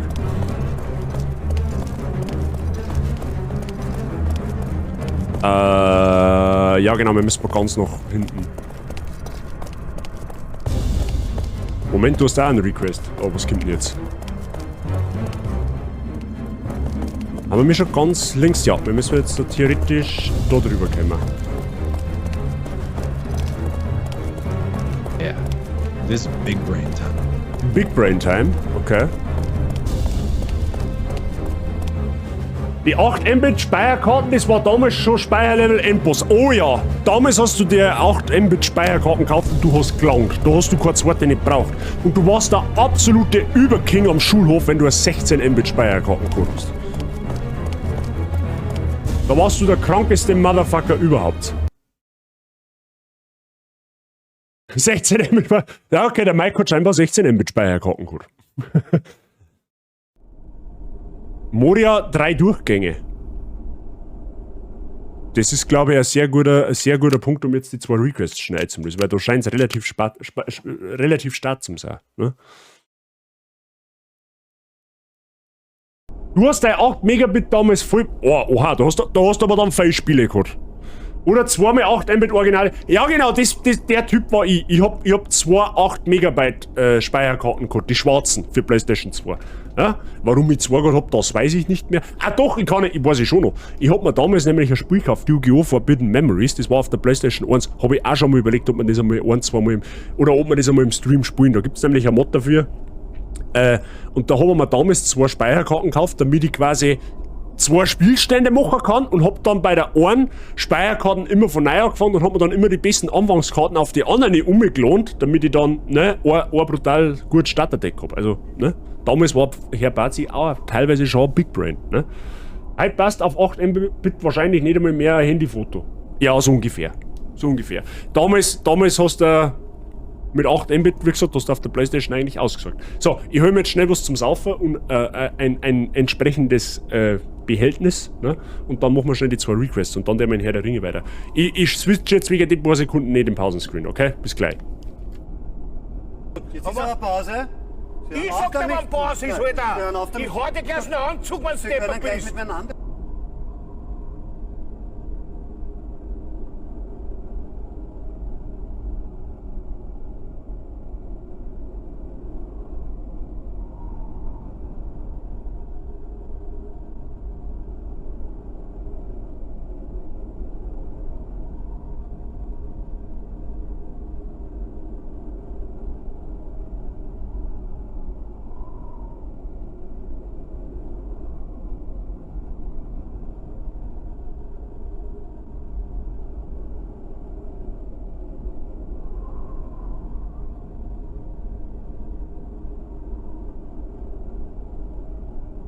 So, perfekt. Schaut einmal gut aus. Ich soll jetzt Pause erhalten. Ja, jetzt ist Pause. So, Obacht. Moment. Machen wir folgendes. Ich will mal schnell umschauen. So, machen wir schnell ganz geschwind diese 2 Requests. Haben wir mal schnell mit dem Gaming-Wissen an. Ja? Ich hab mir ja Gott sei Dank einen Marker gesetzt. Ja? Mache ich immer ganz fleißig.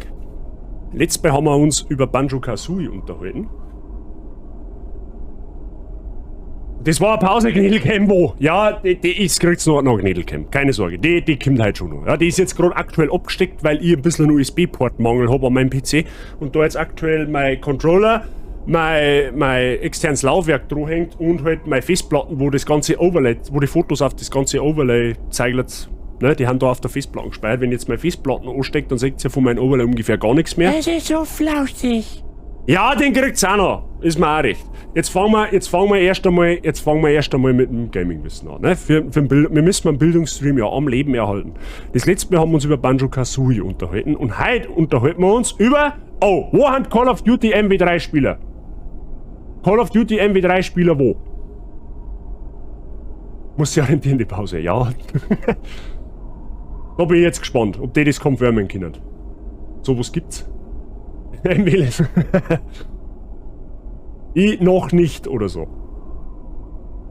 Ja, das könnt ihr jetzt dann gleich confirmen, okay? Also, aufgepasst.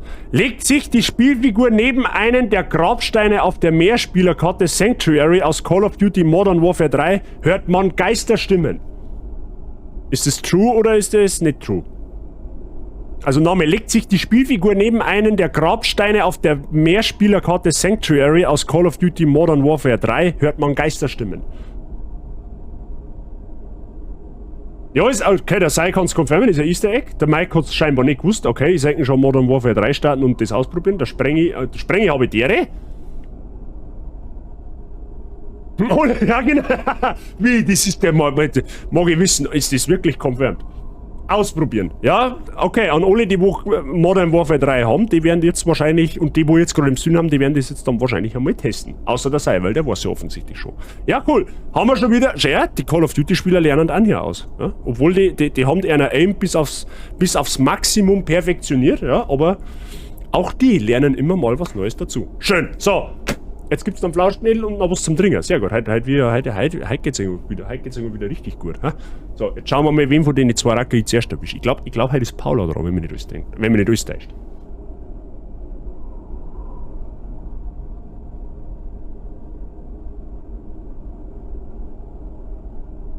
Na gut. Der Mats hat sich erbarmt. Ja, der hat sich schon angeboten. Schau dir der Flauschknädel. Der ist Mats. Ja, der Oberflauschknädel. Freunde der Sonne, er ist der Fürst aller Flauschis. Ja? Er ist der Oberflauschknädel. Es gibt keinen flauschigeren Knädel wie den. Ja? Der ist so flauschig, dass er seine eigentliche Statur schon nicht mehr erkennen kann. Ne? Matzi. Er ist halt wieder mal. Er wieder der Haiknädel. Ja? Er macht halt wieder durch eine Schnuffeln. Aber damit ich muss Filter ausschalten, dann kannst du vielleicht Schnuffeln hören. Ja? Mats, du musst mir schnell kurz. Ne? Jetzt habe ich. Ja, genau. Jetzt. Weggeschaut. Du verlierst schon wieder ganz Playfay, der Typ da. So, Filter aus. So, Matzi, du musst jetzt einmal schnell. Ja. Chill, ist alles gut. Alles gut. Du musst wieder mal reinschnuffeln. Da, so. Ja, genau. So. Aber auch nur von der Berufsschule zum Gruseln. Dann haben wir Slenderman all leck. Jassi, ja, ist ja schon gut. Da jetzt schon mal schauen. Ja, da jetzt wird's recht. Ich darf Jassi fühlen, wenn es einmal Slenderman gespielt hat. Ja? Ist eines der ganz, ganz wenigen Spiele, die wo ich auch damals einmal gespielt habe. Im Finstern. War damals keine gute Idee. Gell, Mats? Du spielst den Slenderman, du musst den Slenderman spielen. Mats, chill dein Bandscheiben. Ja, ich lasse jetzt unser Headset. Warum hörst du da nichts? Ich verstehe die Frage nicht. Und warum hast du so viel Haar auf deinen Dödel? Noch nicht! Das meine ich ernst! Ja, ist schon gut. Hey, kannst du mir bitte nicht den Stick Gold Tee schauen? Das war ganz sauerhaft von dir. Mats, reiß dich zusammen. Es sind Zuschauer anwesend. Ist mir wurscht, ob die anwesend sind. Ist schon gut jetzt. So, da, jetzt tust du noch mal reinschnuffeln. Da, noch einmal. So ist er brav. So, und jetzt tust du da Winke machen. Bazi Gang, oh, er lurt. Er hat was erlurt. Ja, auf irgendwas. Ja, das ist der Gandalf mit seinem Stab. Er schaut gerade mal, oh, er hat einen Gandalf im Visier. Mats, der ist flauschig. Der Gandalf ist flauschig. Auf alle Fälle. Ja. Den brauchst du nicht fürchten. Ja, ja, ich tue die wieder zu deinem Fressen, gell? Ist schon gut. So.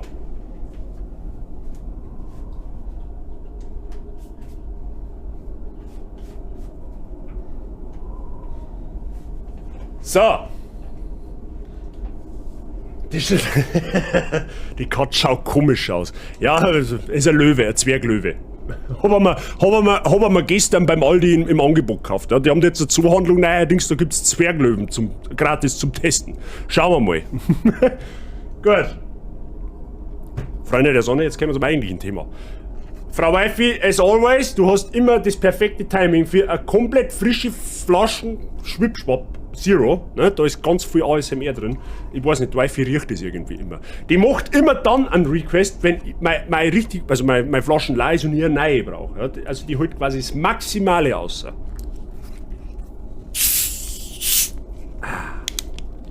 Sehr gut. Das zischt schon so schön.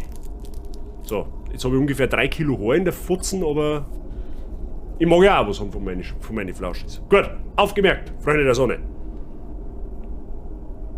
Ich sag schon, irgendwann schüttet ihr mal so gottlos daneben, dass es nicht mehr schön ist.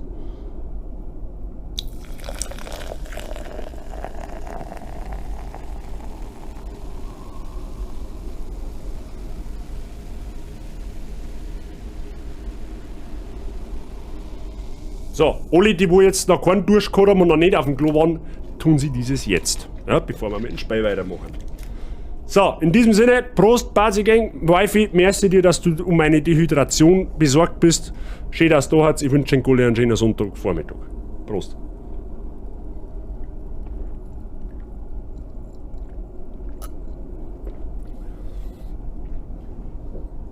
So, Freunde, ich darf vorschlagen, wir spielen weiter. Hoppala. So, ich will erst mal meine Wüte wieder rein da, weil sonst reißt es irgendwann einen Schädel und das wollen wir ja nicht.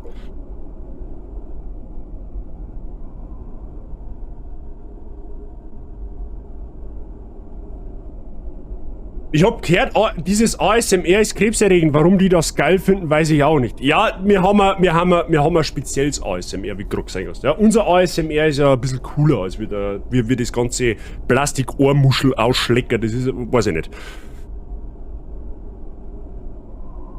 Dacht's auch schon, irgendwann macht's Wuppen und Bazi ist ein nasser Bad. Ja, mir wundert es dass das noch nie passiert ist. Ja? Ich will es nicht verschreien. war nicht so cool, wenn ein Spezi vor mir auf der Hosen hat. Beziehungsweise auf dem Schreibtisch. 3 Kilogramm Haar in der Fotzen, 3 Kilogramm Haar auf der... Nein, lass es. Lass es, okay? Lassen Sie dieses bitte. Jetzt tun wir da mal weiter. Habe ich eigentlich gespeichert? Direkt mal schauen. Ja, habe ich. Okay, nice.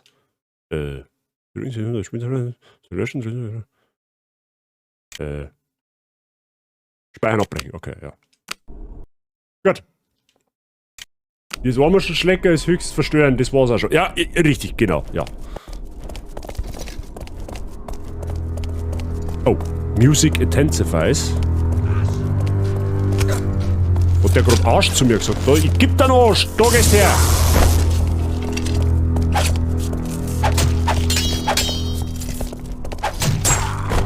So, kaputt.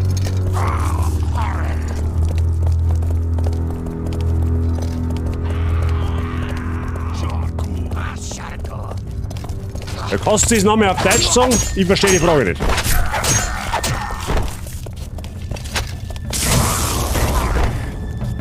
Okay. Wollte ich gerade sagen, du bleibst aber hoffentlich schon liegen jetzt da.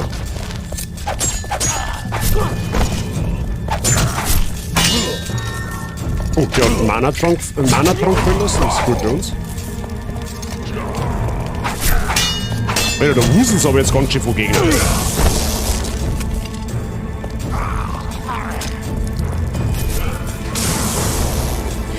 Das ist halt schon geil, dass dieser Kettenblitz ist.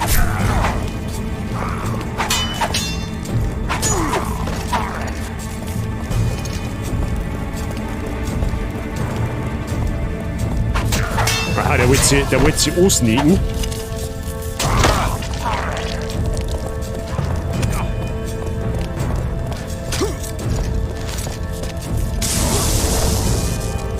Verbraucht aber auch nicht mehr Mana, auch wenn er 2 trifft. Das ist schon cool eigentlich.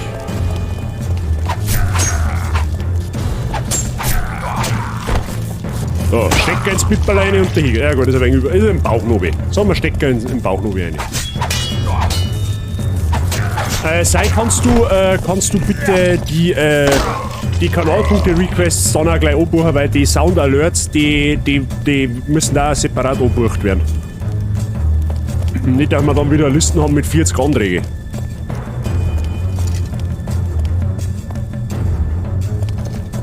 Oh, da liegt was, ich hab's genau gesehen. Wie schauen wir denn jetzt? Jetzt pass auf, jetzt investieren wir richtig. Jetzt werden wir da mal Heiler machen. Lohnt's meiner nicht. Ja, okay, gut. Never mind. Dann machen wir's. Dann lassen wir's dabei noch, sonst wird's Ja, kein Stress. Alles gut. Alles gut. So. Oh, Cutscene. Scheint ein guter Rastplatz zu sein. Aber bleibt von dem Brunnen weg. Wer weiß, was da unten herumschwimmt und auf eine Mahlzeit wartet. Du wärst nur ein kleiner Bissen, Sam. Es würde dich vermutlich wieder ausspucken. Pippin, das ist keine gute Idee. Närrischer Tuck! Wirf dich nächstes Mal selbst hinein. Dann sind wir dich los. Hört, was ist das für ein Geräusch? Hört sich wie ein Hammer an. Da unten sendet jemand Signale. Wir müssen schnell weiter, bevor die Orks kommen.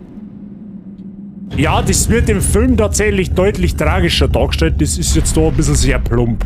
Ja, also zur Erklärung der Pippin. Ihr könnt euch ja noch alle an die Szene im Balins Grab erinnern. Ja? Im Balins Grab ist ja der Brunnen, da wo der Pippin an der Skeletthand da hindruckt, weil er meint, das ist cool. Oder er wollte höflich sein, wollte dem Tent schütteln, so, ja, grüß euch, servus.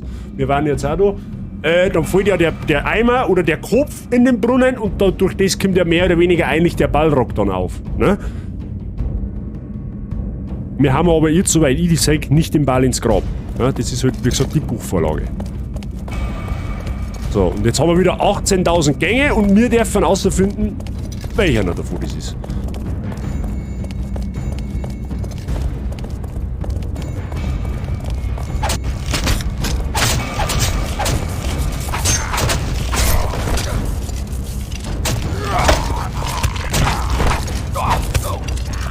Und mit deinem scheiß Zahnstocherbogen da herum.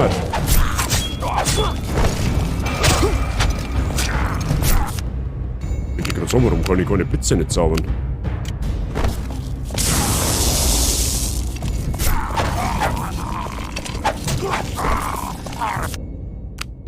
Dann nehmen wir mal einmal Lembas und einen Mana-Trank. Ja. Mein ASMR ist mit einer von euch streamt. Danke für das Kompliment. Wobei ich mir nicht vorstellen kann, dass du mit meinem Stream... Ja, okay, na, das sei schafft das Eis und das ist du auch schon weit zu fluffen. Ist der hier? Ja, der ist hier. Alter, wie viele Orks sind denn da jetzt?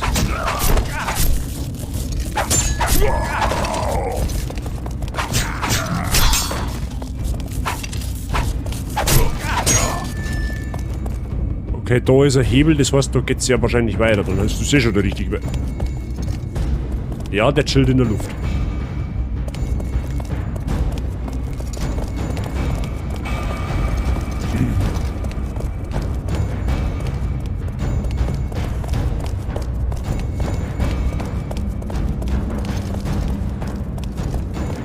Da, von da haben wir, ja genau, von da haben wir Kämmer, da hat der Pippin den komischen Dülz geworfen. Jetzt schauen wir halt mal da lang.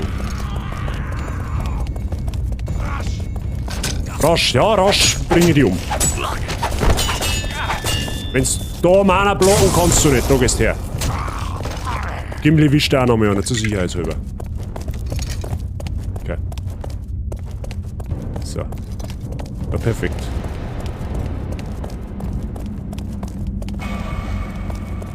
Den Gang noch. Oh, da ist Lembas, oder? Easy, okay. Ja gut, dann gibt's ja noch einen Weg.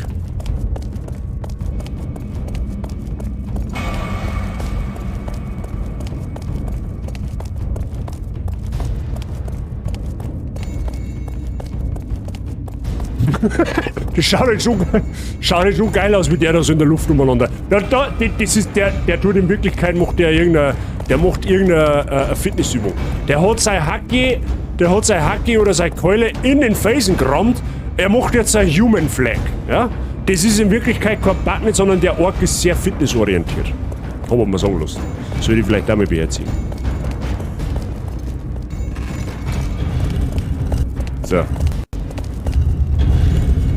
Oh, haben wir jetzt einen Zwergenbinge? Der Ausgang ist nah. Bald liegen die Minen von Moria hinter uns. Ich hoffe, du hast recht. Ich auch. Ich habe diesen Ort satt. Er ist so kalt und dunkel. Wo genau sind wir, Herr Gandalf? Ich glaube, in den oberen Hallen. Vermutlich in der 20. oder 21. Sie wurden alle geplündert und sind für Orks nicht interessant. Sie bevorzugen die unteren Ebenen, auch wenn der Schatten der Angst darauf liegt. Angst wovor? Durins Fluch. Ein dunkles Geschöpf, das von Mithril suchenden Zwergen freigesetzt wurde. Sie gruben zu gierig und zu tief. Genug von der Vergangenheit. Mich interessiert die Gegenwart. Ausruhen oder weitergehen? Wir haben wohl keine Wahl. Höhlentrolle! Aha! Gierig! Spreng ich! Kümmere du dich um die Trolle. Ich suche einen Weg hier raus. Für das Auenland! Das ist, glaube ich, der einzige Kampf im ganzen Spiel, wo die ganze Gemeinschaft miteinander kämpft. Wir werden uns aber jetzt natürlich nicht erst um den Ausgang kümmern, sondern wir kämpfen natürlich mit. Soweit ich weiß, sind die Trolle sogar widerstandsfähiger.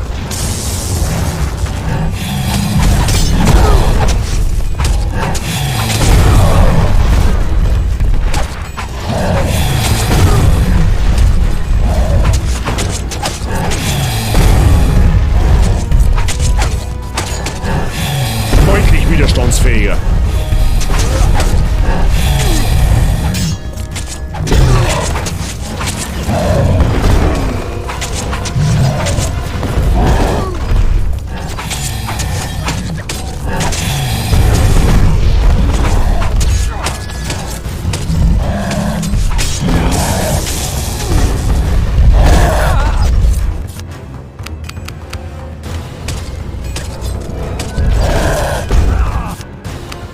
Ja, dann blitzt wieder eine, vorsichtshalber.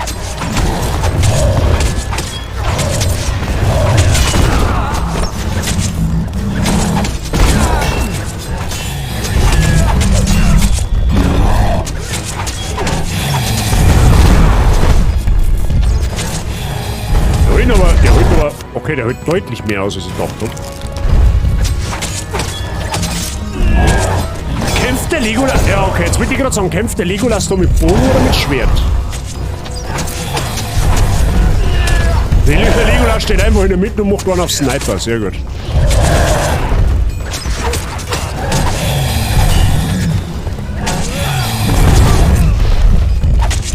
Schnell, Gandalf, bring uns hier raus. Ich weiß nicht, wie lange wir noch durchhalten. Okay, ich muss quasi einen Ausweg suchen, ja, okay. Ich muss quasi einen Ausweg suchen, ich darf nicht mitkämpfen.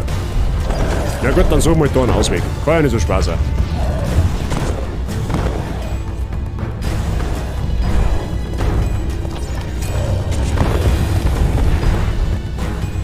Ja. Ein sehr simples Rätsel, meine ich.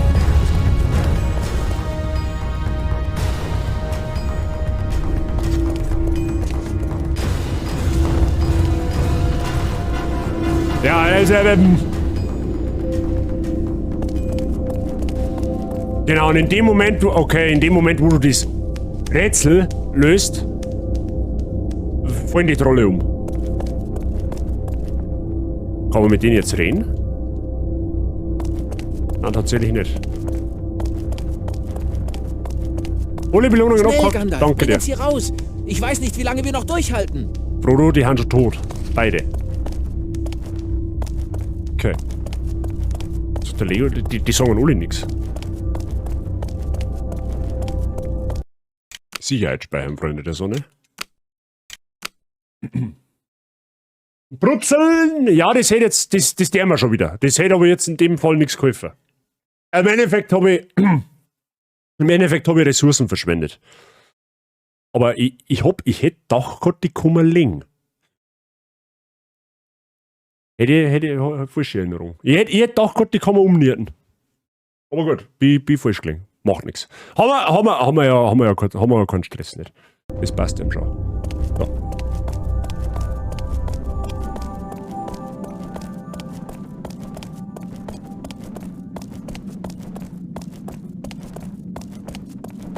Okay, da geht's dann weiter. Passt. Jetzt haben wir ein Balins Grab. Okay. Dies Buch birgt Aufzeichnungen von Balins Zeit in Moria. Ich fürchte, es sind schlimme Nachrichten. Anfangs hatten sie Glück und vertrieben etliche Goblins. Dann fanden sie Mithril, den Reichtum von Moria. Weiter wird von Balins Tod erzählt. Ein Orkangriff. Langsam wurden die Zwerge zurückgedrängt und eingekesselt. Die letzten Zeilen lauten: Wir können nicht hinaus, das Ende kommt, trommeln, trommeln in der Tiefe, sie kommen. Wir haben die letzten Widerstand geleistet. Der Versuch, Moria zurückzuerobern, war kühn, aber töricht. Wir sollten weitergehen. Weil wir auch haben die Servus, grüß dich. Servus, Lexi. Na, ist fit.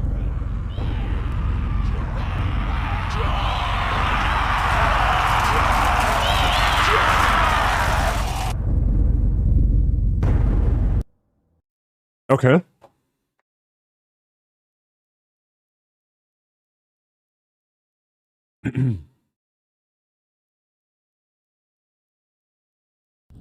Frodo, ich fürchte, der Feind ist nahe.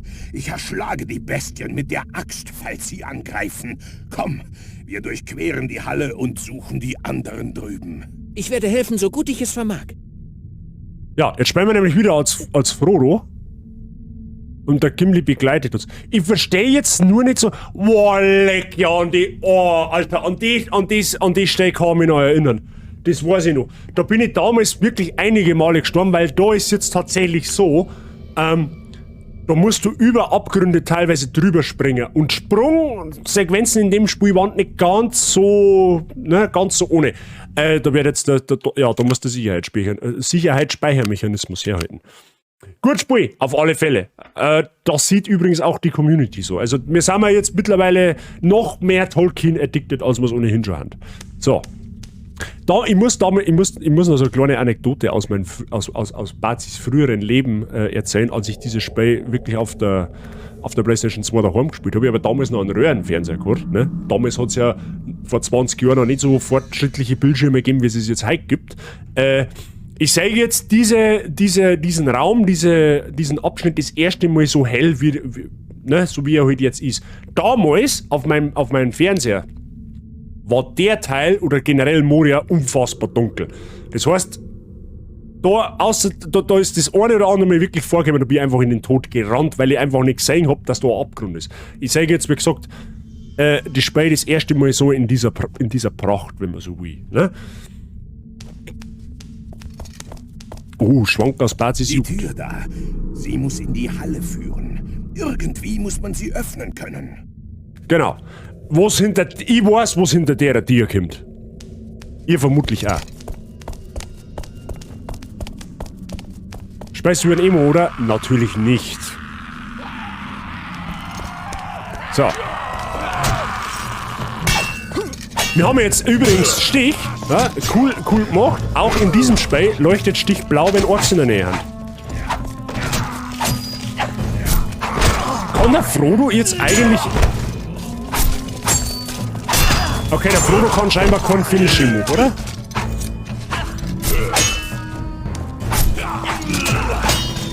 Au.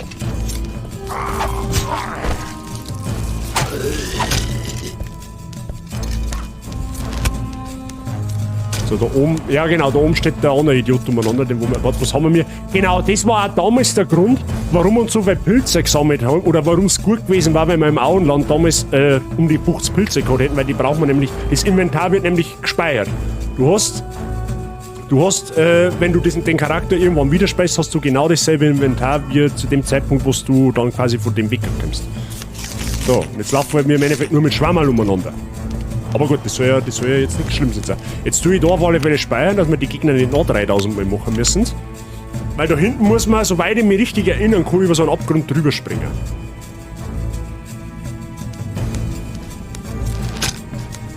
Genau, das ist da. Oh, da bin ich so oft in den Tod gestürzt. Da sieht man es jetzt auch vielleicht dann ein bisschen. So, jetzt müssen wir da mal schauen, dass wir... Der Gimli kommt dann natürlich nicht mit. Jetzt müssen wir da mal... uns da mal so ganz vorsichtig da herparken. Ja, so ganz vorsichtig. Okay, perfekt. Wow, first try! Ich bin stolz auf mich. So, das Ding ist, wir müssen halt da auch noch drüber, gell? Ja. Also wieder schauen, ob wir uns da hinpacken jetzt. Ja, genau. Und da geht's ziemlich weit nach unten. Ihr seid zu Tode gestürzt. Seht ihr das? Gut, dass wir gespeichert haben. Das Timing mit dem Springer ist in dem Spiel nicht ganz so einfach. Ja, das ist ungefähr... Das ist nochmal ein halbes Level schwieriger als wie in God of War 1. Also springen wir in Dark Souls. In Dark Souls ist es noch fortschrittlich im Vergleich. Ne? Kann man da eigentlich auch... Man kann auch unterm Laufer springen. Ja gut, das macht es natürlich ein bisschen einfacher. Also ich? Pro-Gamer.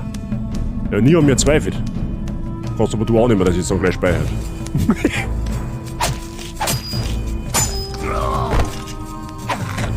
Toll, ich krieg einen Cram. So, da ist ein Felsen und den Felsen muss man nach unten schauen.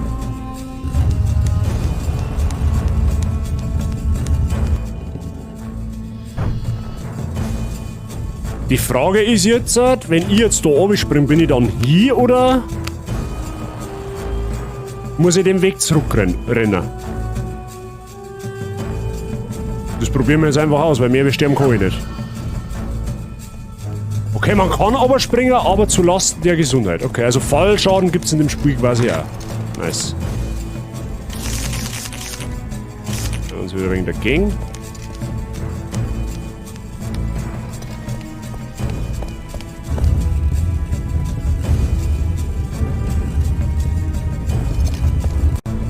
Ja, und so geht die Tür auf.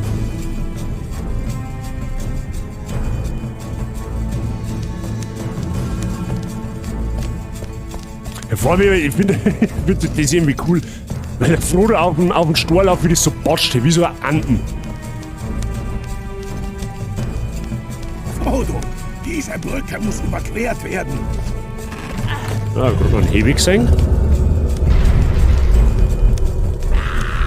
Ja, halt die Fotzen, du Buschkeibe. Au, au, au.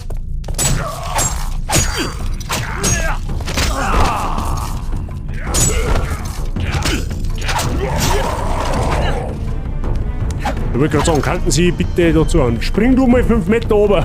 Ja, dann habe ich wahrscheinlich... Dann geht das auch zu Lasten meiner Gesundheit.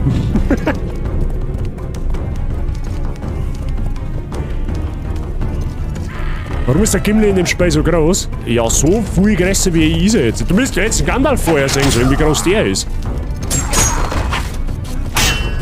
Boah, ja, wir haben vollends ins Bütterl reingehauen. Aber vollends, gell?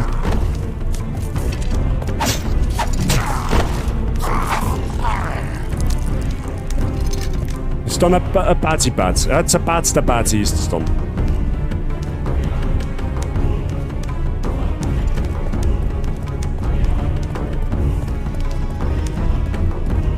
So, das ist dann der nächste Punkt, wo wir mal speichern werden. Wenn wir ja mal Stich und Arsch eingerannt haben. Aua! Stop it! Au! Ja, Gimli, genau, kümmert dich drüber. Wow, der Gimli one-shottet den einfach. Wehe! Noch eine Brücke zu überqueren. Ich sehe den Hebel auf der anderen Seite. Ihr müsst den Hebel erreichen, Meister Frodo, damit ich hinüber kann. Ja, bei Werfen magst du ja nicht, gell?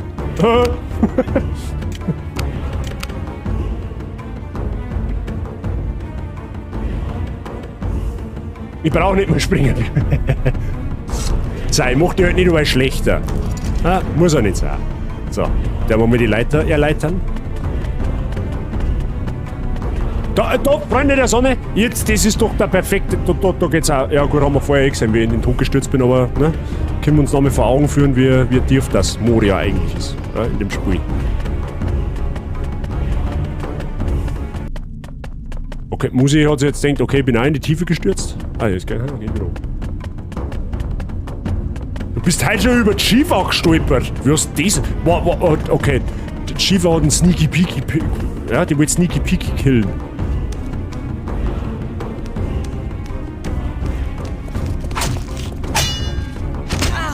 Au.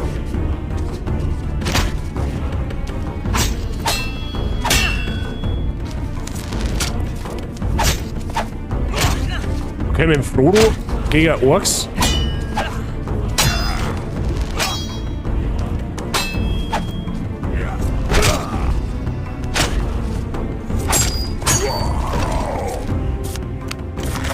Nur mit dagegen halten. Weil es immer vor die Piers. Mama, ich mag was da. Jetzt geh mal vom PC weg. Mit deinem scheiß Bogen, ehrlich. Der Gimli ist wahrscheinlich so groß wie ich. Ja, ich hab keine Ahnung.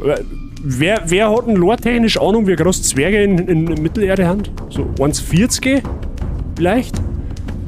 Also wer betraut dir jetzt zu, dass du größer wie 1,40 bist?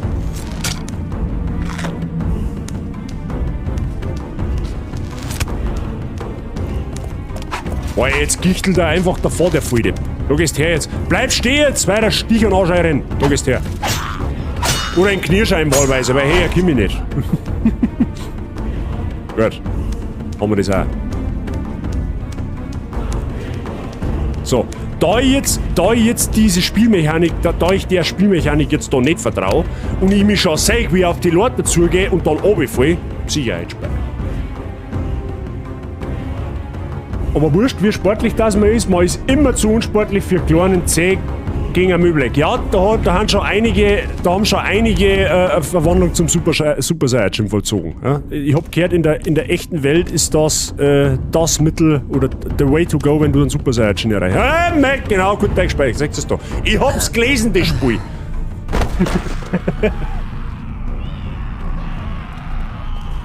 Heute haben's deine Katzen mit dir. Der Loki lässt dich nicht schlafen, Schiefer übt einen Anschlag auf die aus. Ja, das ist perfekt zum Sonntag, oder?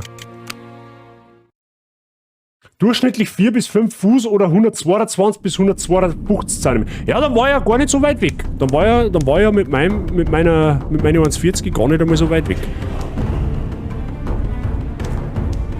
Und wie halten wir es jetzt an der Latte fest?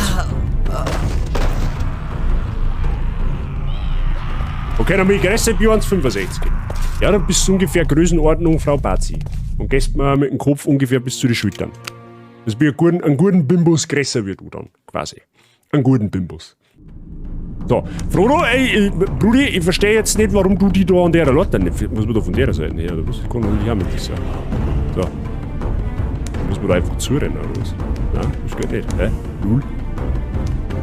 Ah, da muss man auch. Hobbits sind 60 cm bis 1,20 Meter. Ja gut, also waren Zwerge tendenziell bis zu 20 cm größer.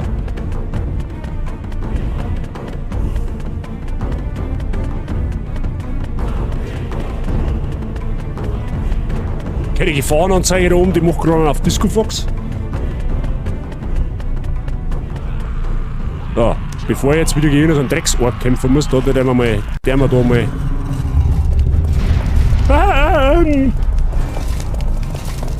Ja, die kannst du kämpfen. Ich halt mich da raus, Brudi. Hey, hallo! Au.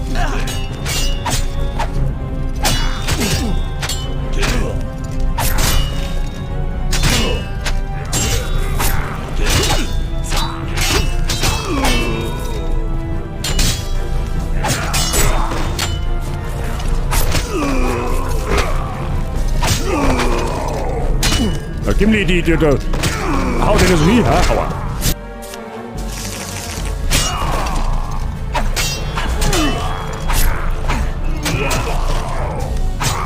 So.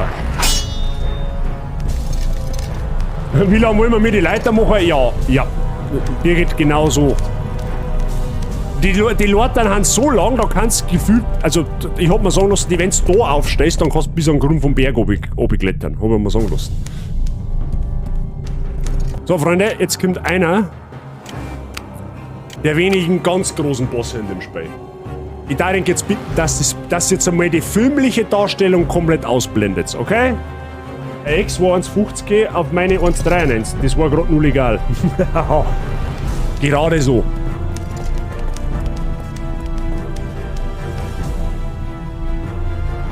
Reppi habe ich dere.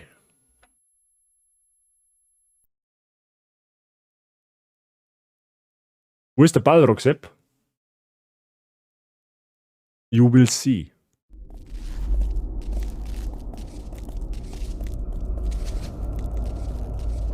Ei, ein Balrog! Durins Fluch ist da!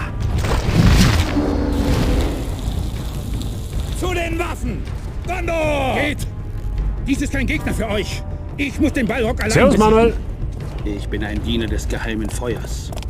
Träger der Flamme von Anor. Du kannst nicht durch.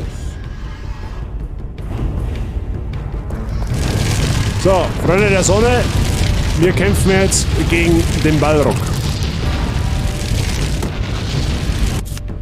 So, der Blitz ist ausgerüstet. Wir müssen mal da mal auffüllen auf jeden Fall.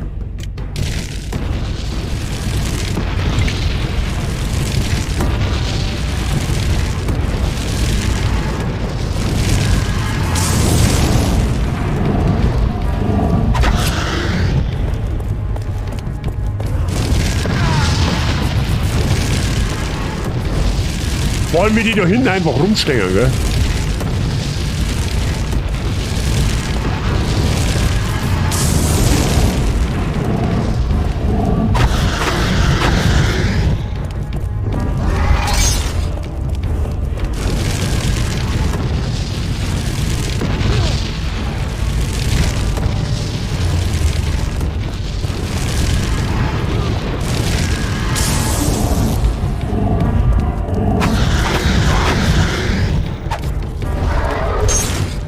By the way, der Balrog, wenn du mit dem Schwert erwischt, bist du One-Shot.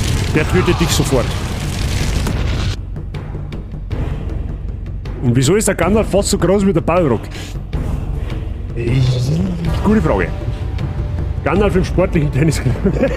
Matze habe ich der.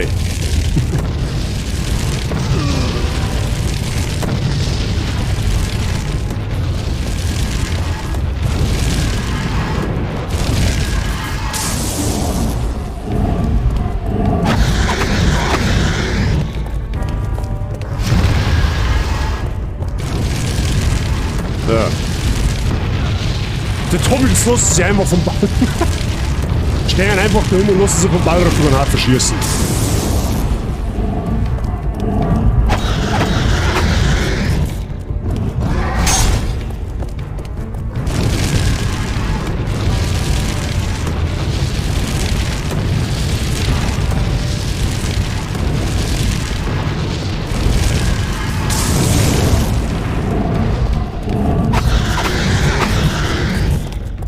Da müssen wir Mana mehr auffüllen. Highlander, danke für den Lurk.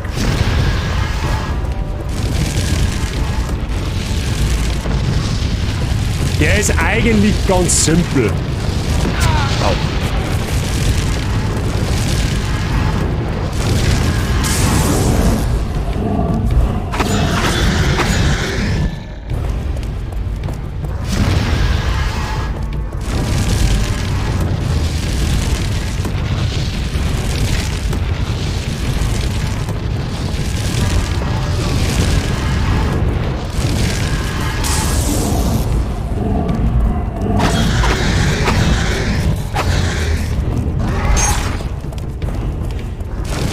Sollte mich vielleicht mehr heilen, ne?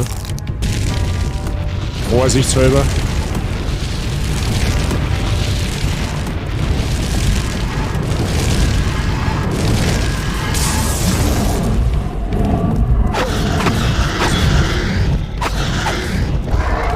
Ui, das war aber... Oh, das war greedy. Das hätte jetzt ganz böse ins Auge gehen.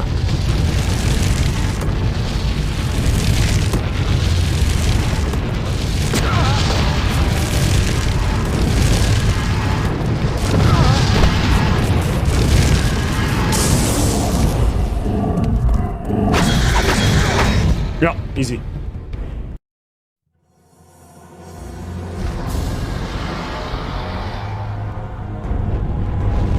Du kannst nicht durch!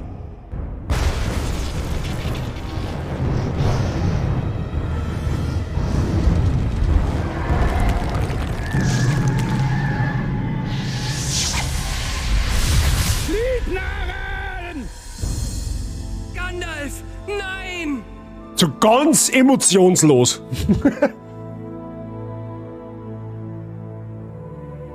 Wie die anderen einfach da stehen und der ja nicht helfen. Ja.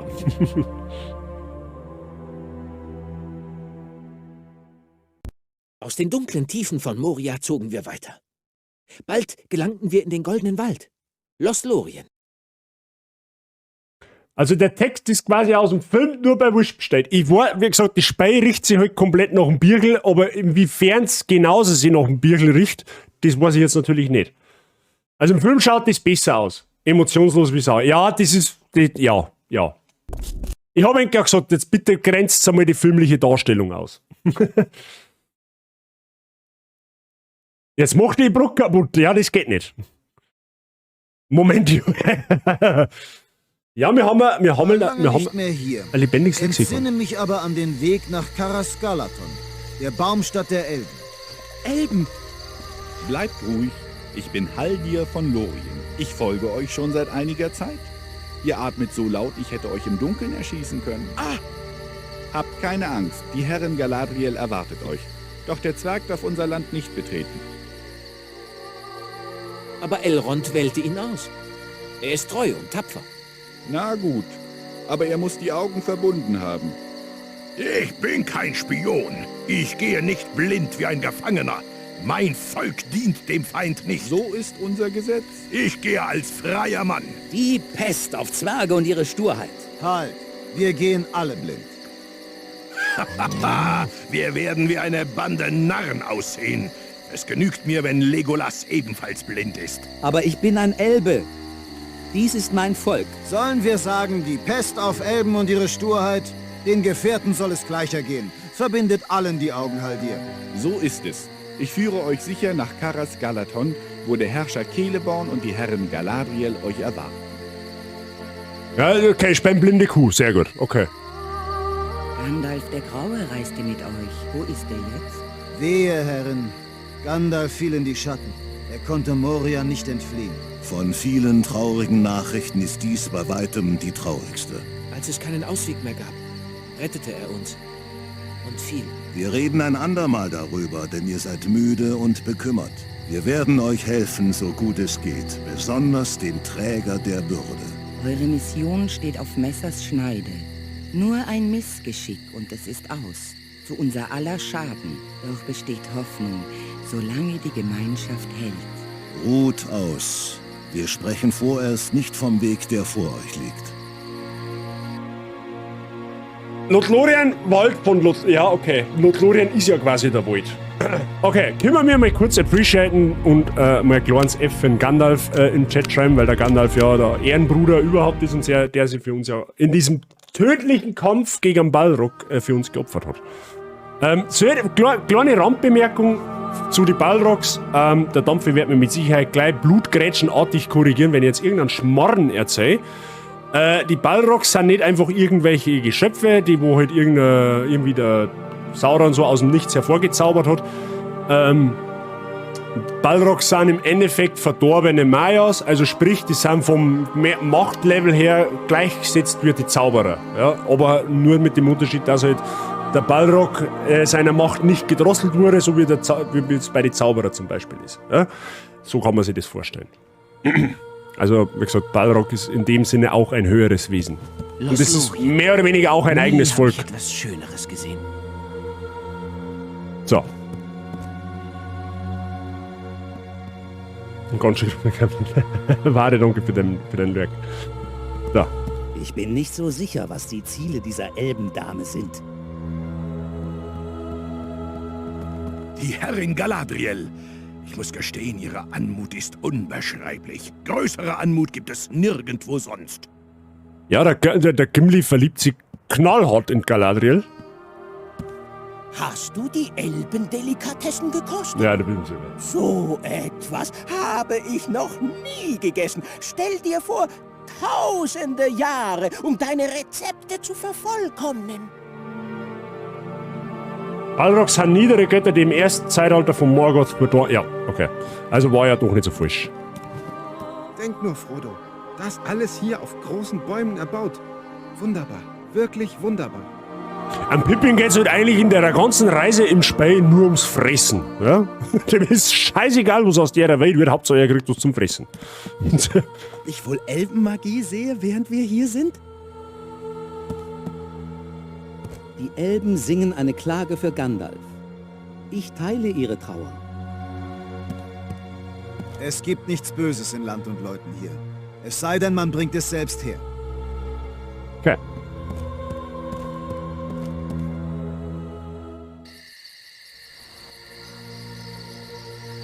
Apropos Bier hier, du kannst nicht vorbei und flieht, ihr Narren, ist richtig. Jetzt hineinschauen. Also wie im Spiel, wie im Film. Was ihr sehen wollt und was ihr nicht sehen wollt. Dinge, die waren, sind und noch sein mögen. Ich riskiere einen Blick. Da sind nur Sterne. Halt war... Ted Sandigmann fällt all unsere Bäume. Dem werd ich's zeigen. Teufelei! Sie haben den Beutelhaltenweg aufgerissen. Meinen alten Ohm vertrieben. Ich muss ins Auenland. Würdest du Frodo im Stich lassen? Nein. Möchtest du jetzt schauen, Frodo? Ich werde schauen. Ein Land im Schatten. Und ein alter Mann kommt auf mich zu. Gandalf? Nein. Ein weißes Gewand. Saruman, da ist das Meer. Ein Schiff aus dem Westen. Und eine weiße Festung mit 7 Türmen. Noch ein Schiff. Mit schwarzen Segeln und dem Zeichen eines weißen Baumes. Ich sehe eine große Schlacht. Und ein feuriges Auge. Ich weiß, was du gesehen hast. Es ist auch in meinem Geist. Aber hier kann der Feind dir nichts tun. Dieses Land wird nicht nur von Liedern und Pfeilen beschützt. Sehet Nenja, der Ring aus Adamant. Ihn kann Sauron nicht beherrschen. Es sei denn, du scheiterst und er bekommt den Ring. Dann wären wir ihm ausgeliefert. Gelingt es dir, schwindet meine Macht und Lothlorien vergeht. Was wählt ihr, Herrin? Die Liebe zu meinem Volk ist tiefer als das Meer. Doch ich würde alles opfern, statt mich Sauron zu ergeben. Zerstöre den Ring. Ich gebe euch den Ring, wenn ihr ihn wollt. Du würdest mir den Ring freiwillig geben? Statt eines dunklen Herrschers gäbe es dann eine dunkle Herrscherin. Doch ich werde nicht dunkel sein, sondern schön und schrecklich wie der Morgen und die Nacht. Alle sollen mich lieben und verzweifeln. Tim den Film ab ist so Ich verstehe die Prüfung. Ich werde nach Westen gehen und Galadriel bleiben. Herrin Galadriel, ihr tragt einen der Ringe der Macht. Warum kann ich nicht die Gedanken anderer lesen, wenn ich den einen Ring trage? Weil du es nicht versucht hast. Aber lass es lieber sein. Du müsstest sehr viel stärker werden und deinen Willen trainieren, andere zu beherrschen. Und damit würdest du eine Tugend verlieren, die dich widerstandsfähiger gegen den Ring macht als die Weisen und Mächtigen. Sprechen wir nicht mehr davon. Lass uns gehen. Am nächsten Tag nahmen wir Abschied von Lorien. Celeborn und Galadriel gaben uns Elbenboote, mit denen wir auf dem großen Fluss Anduin Richtung Mordor aufbrachen. Jo, die schaut creepy aus. Ja, die hat auch eine ziemlich creepy Stimme, wenn du mich fragst. Da. Wenn man den Ring Galadriel gibt, war das wesentlich schlimmer als Sauron. Ja. Deswegen scheut auch Gandalf sich davor, diesen Ring an sich zu nehmen. Aragorn ist schon eine Weile weg.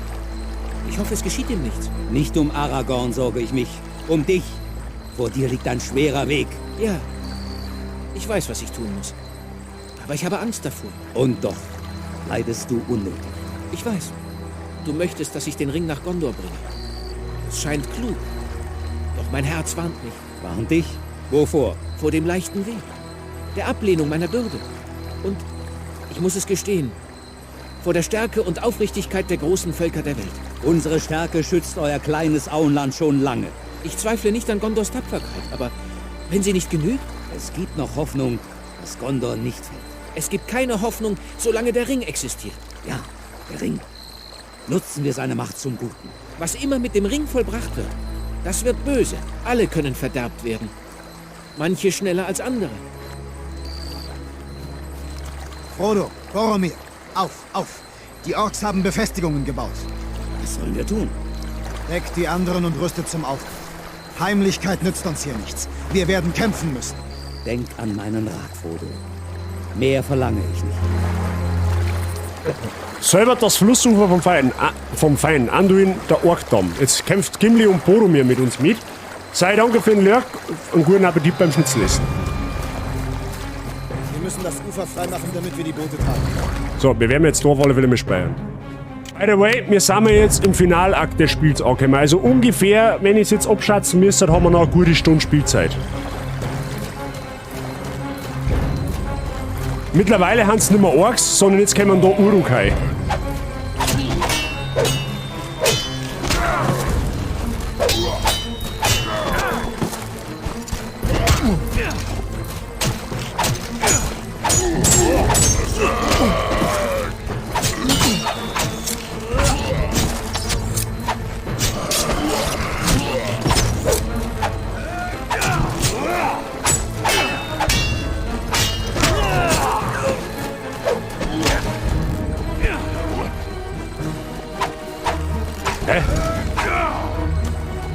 Hey, lol. Okay, der ist glitscht scheinbar. Okay. Ja gut, dann lassen wir ihn halt stehen. Macht ja nichts. Jetzt haben wir bei ihm... Oh, da haben wir aber heilungstechnisch auch nicht mehr allzu viel, gell?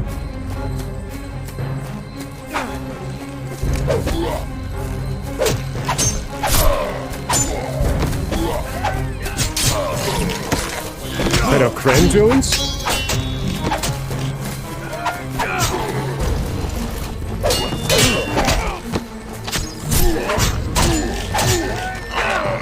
Okay, der droppt, die droppen alle hübsch viel.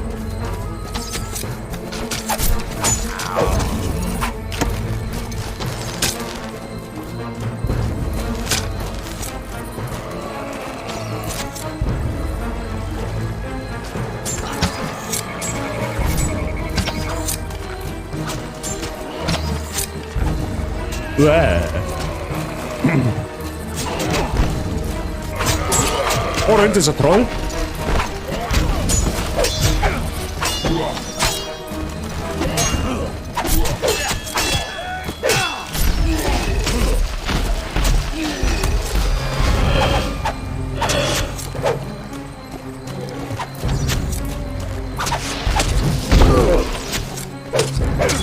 Okay.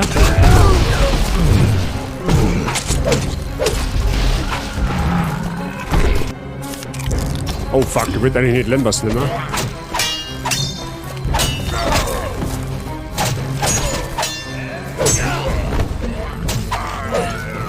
Okay, der ist hier, passt. Gut, ist noch einer.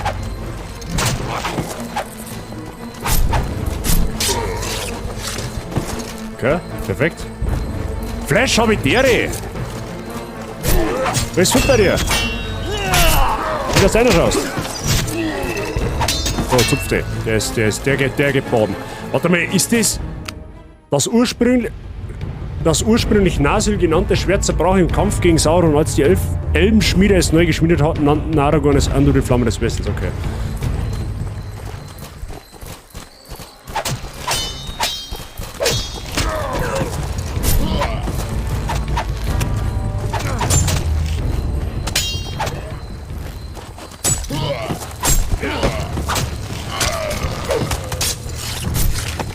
Ja, Freitag ist fit, gerade erst aufgestanden. Ja, du hast recht, an am Sonntag muss man sich einmal ausruhen. Definitiv.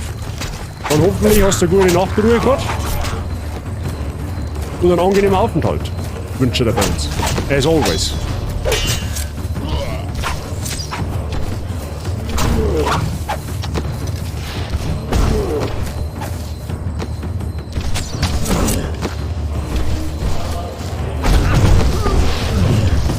F.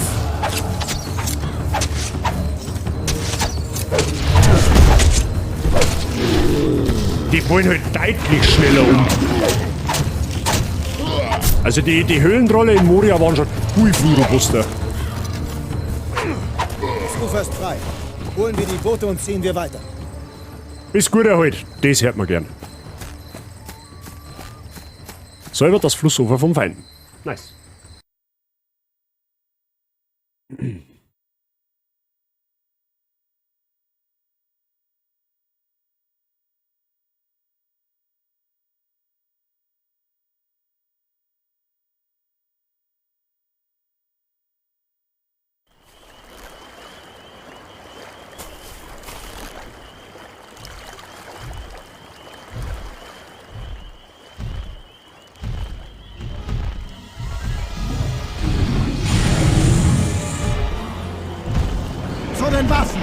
euren Waffen!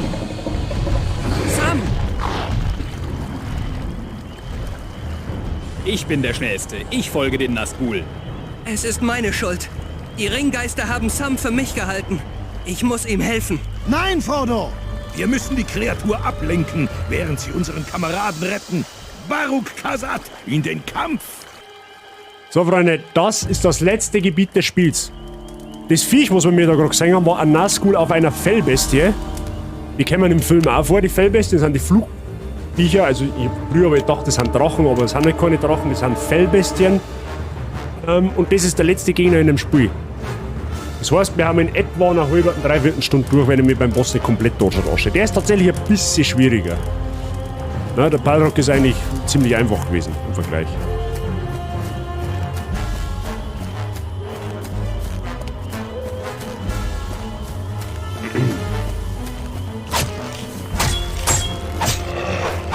Gut.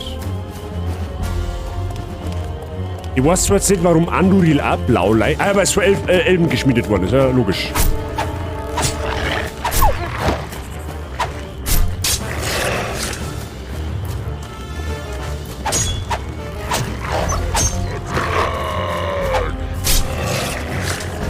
Ah, der Frodo kämpft mit, okay?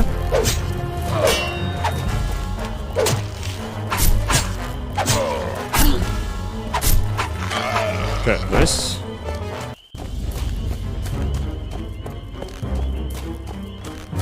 Schauen wir mal auf den Baum dahinter, da ist nämlich ein Lagerfeuer. Das Lagerfeuer wird nicht ums... Aha, das ist ein Ork. Oh, der hat aber, da liegt aber Heilung runter.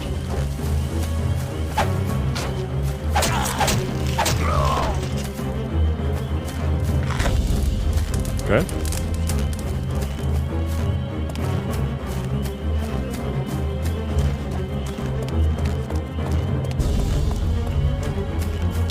Okay, wir sollten, ich glaube, wir sollten generell die Lagerfeuer da auschecken. Ja, weil du liegt nämlich überall ein wenig. Ja. Mehr Heilung, mehr gut.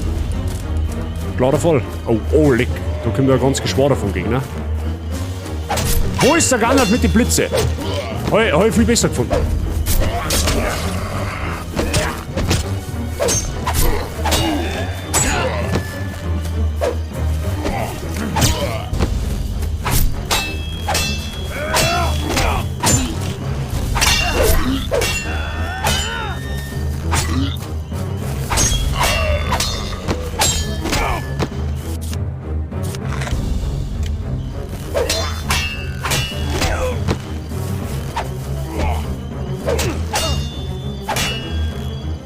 Da müssen wir...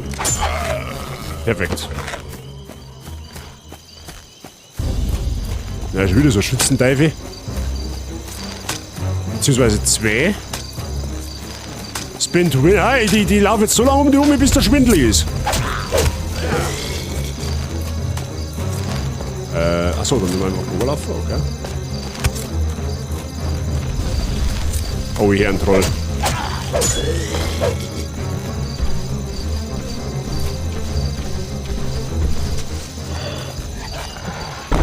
Oh, da mischen wir uns jetzt nicht ein. Dann nutzen wir mal die Zeit zum Speichern. Ja gut, nein, Spielstopp macht nichts. Es ist eigentlich gut, dass die Trolle gegen die Hunde kämpfen, weil dann brauchen wir uns nicht mit denen umlegen.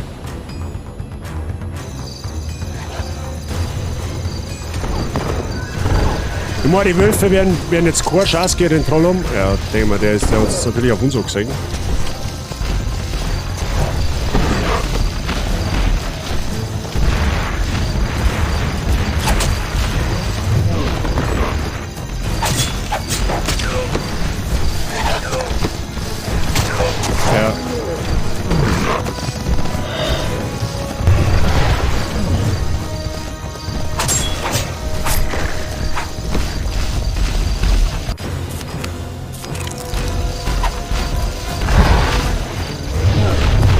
Hauen sie die ja gegenseitig?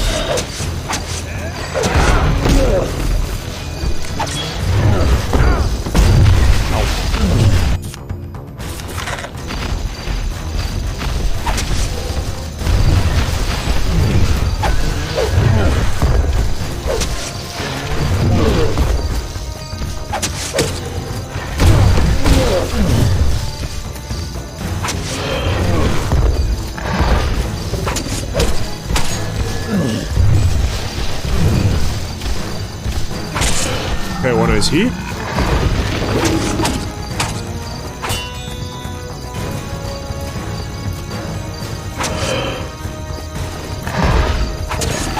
Nice. Oder 2 Cramps, passt.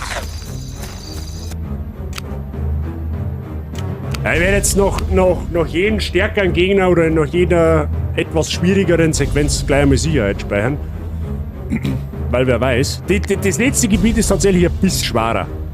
Aber gut, das wird natürlich auch das Finalgebiet, ne? Wo ist denn der Frodo eigentlich? Ach, der steht jetzt da oben und geht nicht weiter, oder was?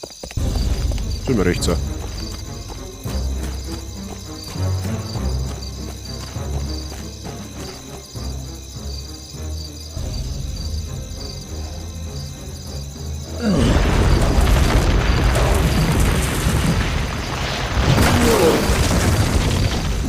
Nochmal einer.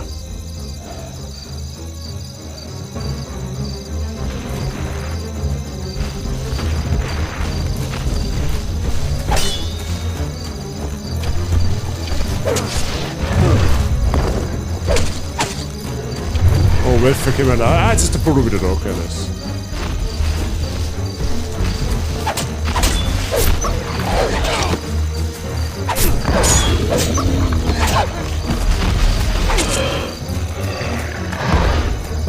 Wo ist der? Ja, einen ziemlich großen Schnitzelklopfer.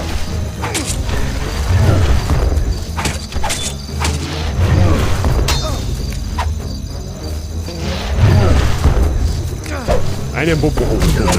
Au.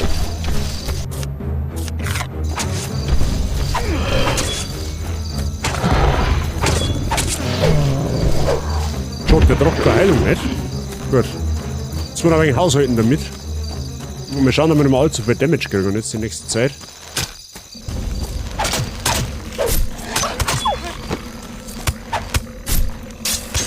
Au. Stop it! Au. Warte mal.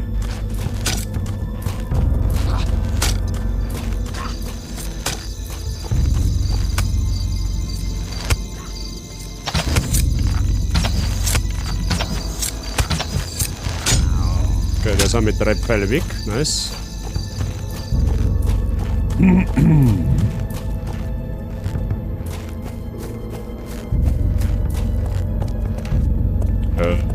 Können wir mir dann da rauf?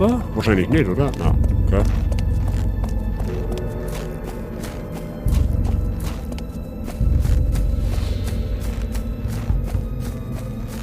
Okay. Geht's dann jetzt weiter? Da mal, oder was?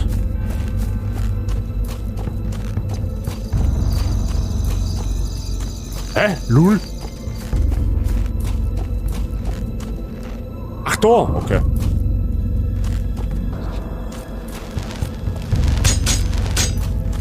Ja, dann wieder natürlich 3000 Schützen ohne... schön. Erst einmal die ausschalten.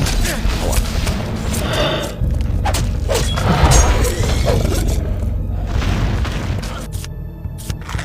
Ja, vorher sage ich noch, wir sollten aufschauen, damit wir so viel Damage kriegen.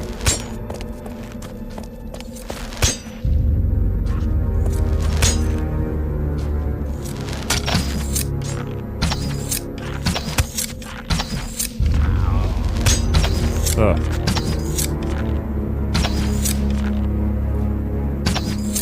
Ach, das ist der Legolas. Ach, das ist der Legolas. Jetzt denken wir gerade, hä? His head is shaking. Okay, cool. Ja. Pfeile. Ja. Lol.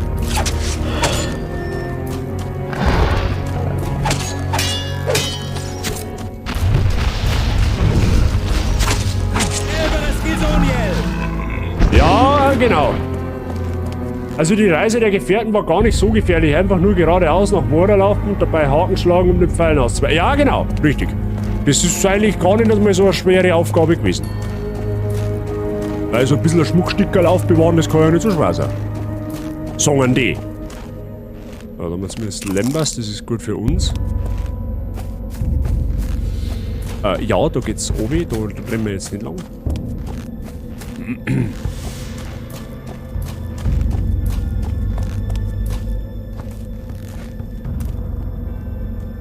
Frodo, ich halte die Orks auf. Klettert auf den Gipfel. Ich folge, wenn ich kann. Der war ja klar, wer sonst sollte Uruk-hais aus die Latschen schubsen. Achso, ich muss jetzt... Achso, ich spiele jetzt wieder als Frodo. Ja, gut, von mir aus. Dann werden wir da Sicherheit speichern an der Stelle. Weil warum denn auch nicht? Gut, mit dem Frodo haben wir aber auch nicht mehr allzu viel Heilung. Da glaube ich, haben wir nur noch ein paar Schwammerl. Cram, glaube ich, haben wir alles aufgebraucht. Ich weiß bis heute nicht, wie man das ausspricht. Und was das genau darstellen soll.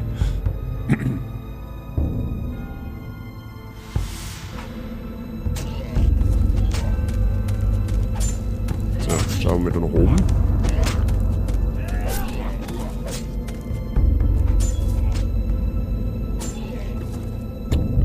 Okay.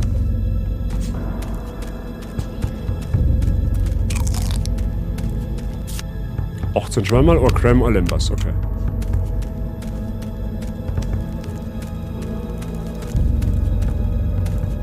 Ah, da können wir schon laufen.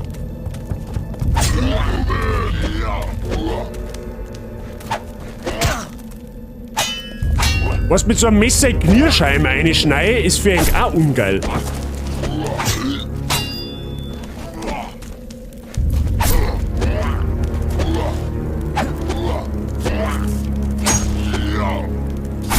So ein gekonnter Schnitt in die Kniescheibe.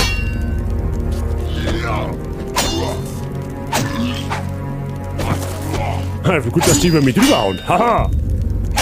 Hat seine Vorteile, wenn man Zwerg ist. Also, beziehungsweise ein Hobbit.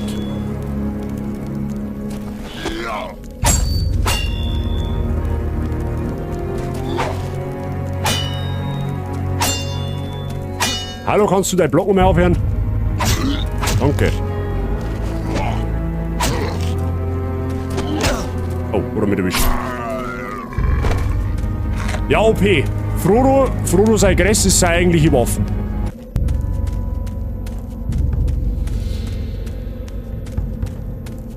Gut, ich frage mich halt jetzt an der Stelle, ob es nicht gescheiter gewesen wäre, wenn der Aragorn einfach mitgegangen wäre, weil er kämpft jetzt gegen Orks und ich kämpfe gegen Orks.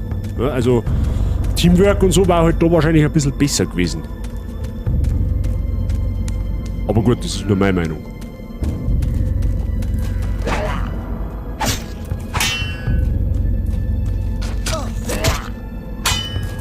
Wer hat denn jetzt von einem Bogenschützen geschmatzt? Zupf den! Hey, hallo, nicht der Volllaufen. So, du kriegst auch mein Schwert und Puppe rein. Du willst das noch mehr, oder? Wie feigt das einfach da vorne? Schau da noch. Spielen wir Fangerles. Fangerles spielen in Mittelerde. Gute Idee, hab ich gehört. Okay, taktisch einfach mal da oben plumpsen lassen.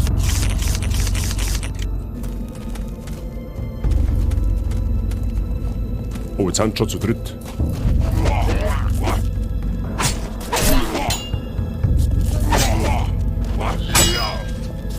Ja, einfach wieder Gress ausspannen lassen.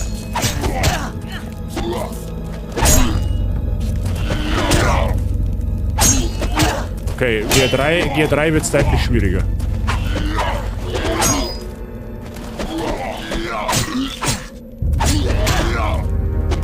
Au.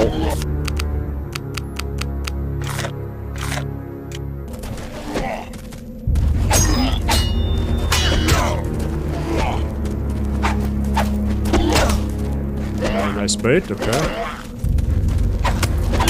Okay, der Nachteil vom Frodo ist, er hat halt eine unfassbar kurze Range. Mit seinem Messerstich, mit seinem Brotzeitmesser da.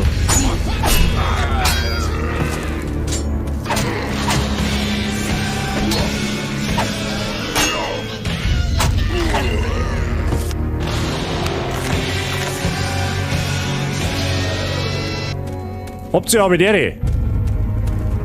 Was ist mit bei dir?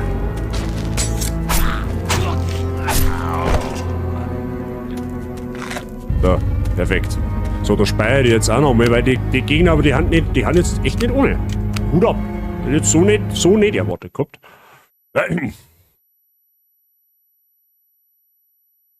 Vor allem, also 2 gängen gerade nur so, aber 3 Urukais auf einmal mit dem Frodo ui. Das ist schon nicht ohne.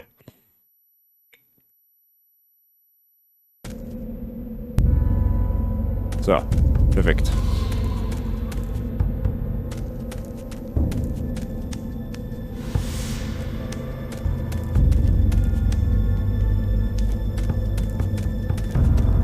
Da steht auch einer, oder? Achso, okay, mit echt. Aber da liegt Graham. Das ist gut.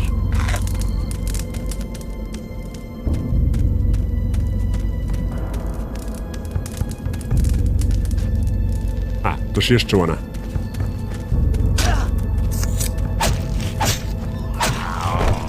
Ah.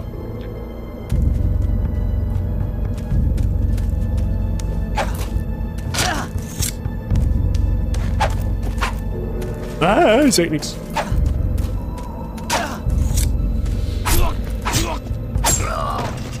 Kann besser sagen, gerade vom Fitness haben, wird morgen lustig in der Ecke. Ja, aber dann hat's was gebracht, Option. Muss das aber so sein. Du musst es immer so sehen.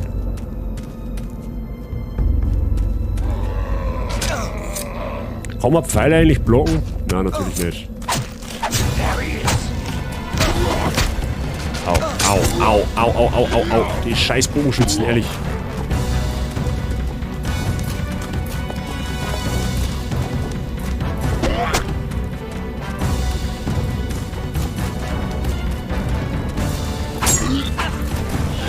Ja, die laufen natürlich mit, ist eh klar. Ja, wenn man einfach, Moment einmal, was ist denn eigentlich, ich möchte mal was probieren. Was ist jetzt eigentlich, wenn ich da einfach nur durchlaufe?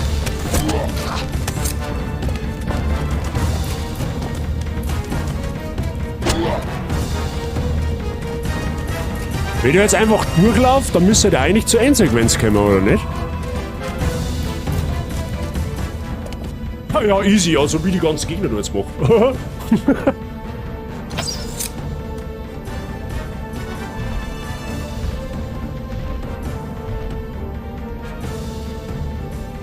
So, Finalboss.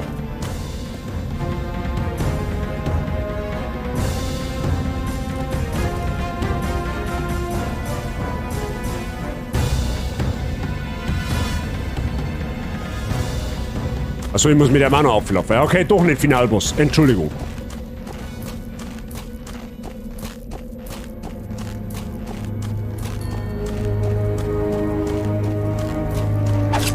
Dann gleich mal Schwert ziehen, weil da können wir noch die anderen haben da noch oben. Obwohl wir die da oben eigentlich schon fast machen sollten, oder? Weil die könnten ja potenziell nur Heilung droppen. Aber 3 Uruks und 2 Bogenschützen haben jetzt schon nicht ohne. Das lässt mir jetzt drauf ankommen. Wir speichern wir da herunter jetzt einfach. Und wenn wir recht viel Gesundheit verlieren und keine Heilung droppen, dann lassen wir den Spielstand einfach rein. Und rennen wir einfach durch. Hätte ich jetzt fast gesagt.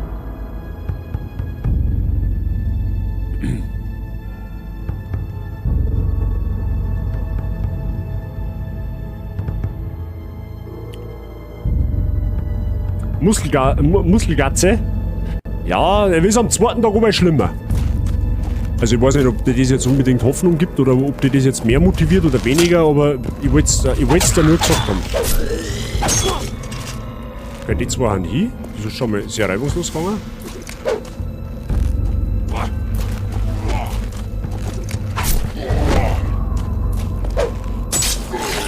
Ja, okay, mit Aragorn natürlich deutlich leichter, weil der einen Finishing-Move machen kann.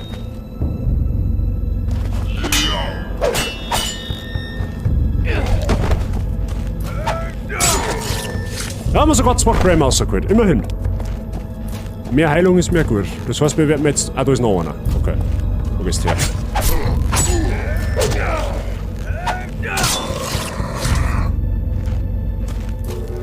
Gut, das heißt, wir werden jetzt da ein letztes Mal speichern. Dann haben wir jetzt tatsächlich sogar Plus gemacht. Dann haben wir 2 Heilungs-Items mehr. Und dann machen wir jetzt den letzten Boss. Den Nazgul auf der Fellbestie. Der ist tatsächlich wirklich ein bisschen garstig zu machen.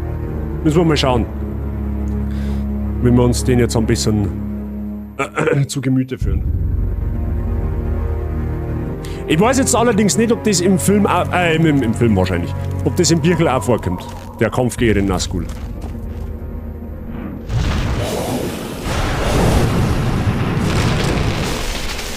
Soll sich der Ringträger in Sicherheit bringen. Andorils Stunde schlägt.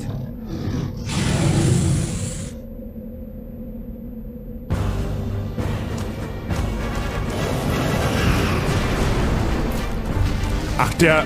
Moment, aber das habe ich gar nicht mehr in Erinnerung. Ich hätte gedacht, der fliegt weg.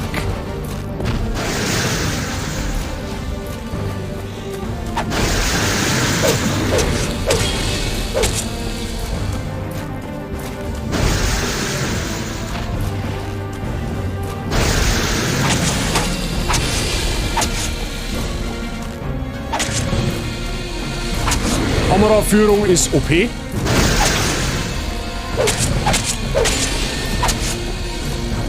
Vor allem der Nazgul sitzt da drum und denkt sich, ja, ich los jetzt mein Viech einmal verhauen, das wird schon passen.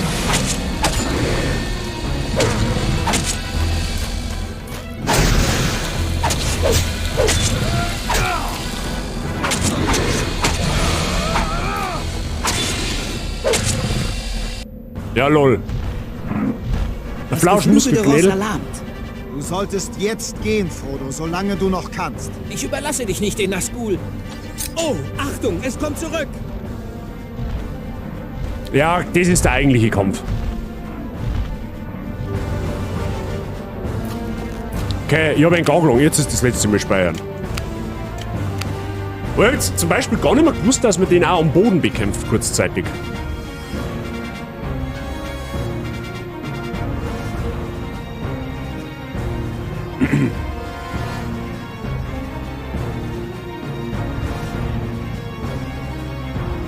So.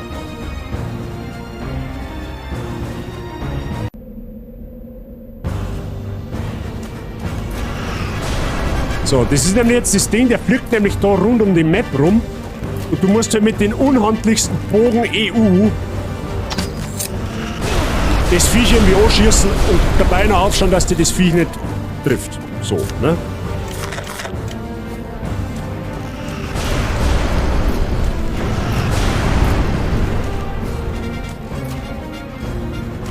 Jetzt passt auf, wo ist sein Flugbahn? Der fliegt dann jetzt wahrscheinlich da um den Turm rum, oder?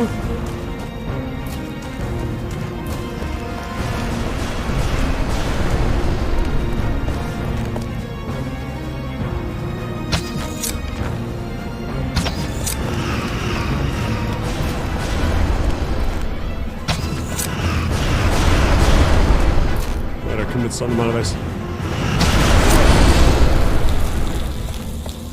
Ah, warte mal, da ist ja so ein Aufgang.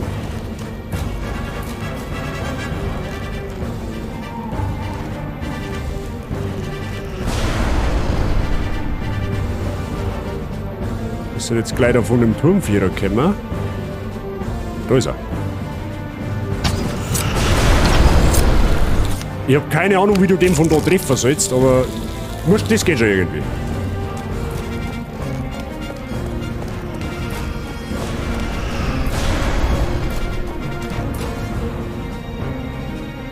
Mal schauen, von wo er kommt.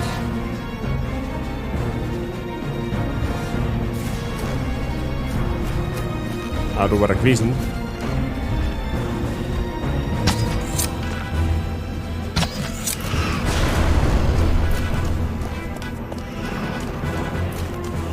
Das wird jetzt rein theoretisch.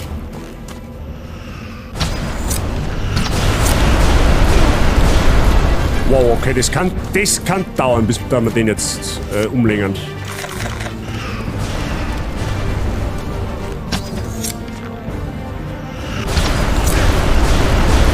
Ich habe auch gar nicht mehr in Erinnerung, dass der so oft schießt. Ich meine, ich dachte, Gott, das macht er nur ab und zu.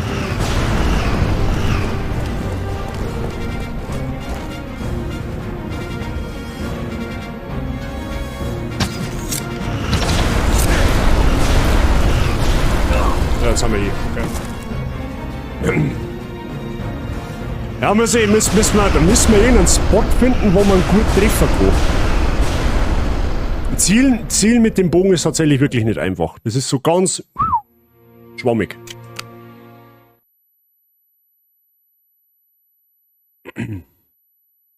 Macht nix. Kriegen wir schon. Der Boss ist tatsächlich wirklich ein bisschen schwerer, eben weil du halt eben mit dem Bogen da hantieren musst, das was das ganze Spiel über eigentlich nicht tust.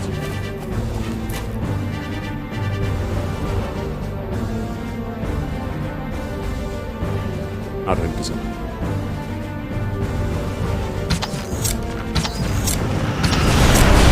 Ah, jetzt hab ich noch mal einmal getroffen. Jetzt habe ich noch mal einmal tatsächlich getroffen.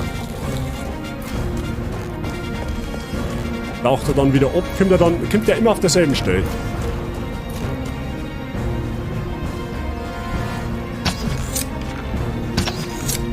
Ah, da geht jetzt nichts, okay.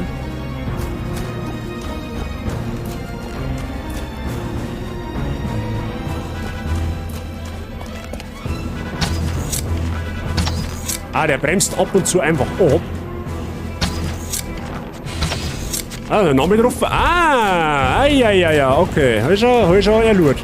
Der bremst einfach ab und zu ab. Und dann kann man gut anschießen.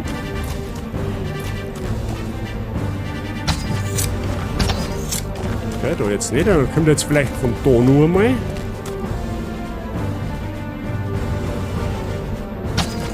Ah, da gibt er Gas, okay.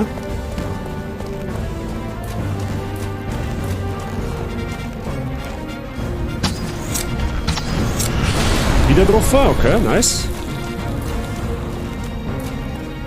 Wo ist er denn jetzt? Sollen wir schauen? Moment. Ah, da ist er. Jetzt ist er im Sinkflug, dann können wir da hinten wieder auf, normal. I guess. Ah, da ist er. Ah, da gibt er Gas, okay. Dann werde er da wahrscheinlich wieder mal eine kurze Bremsung machen. Eventuell.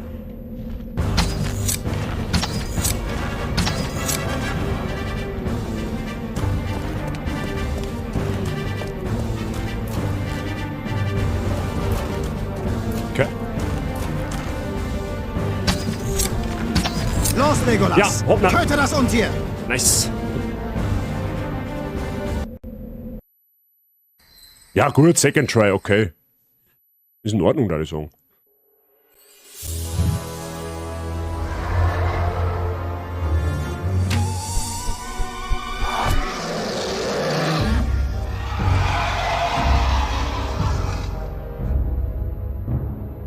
Die Gemeinschaft des Ringes hat triumphiert.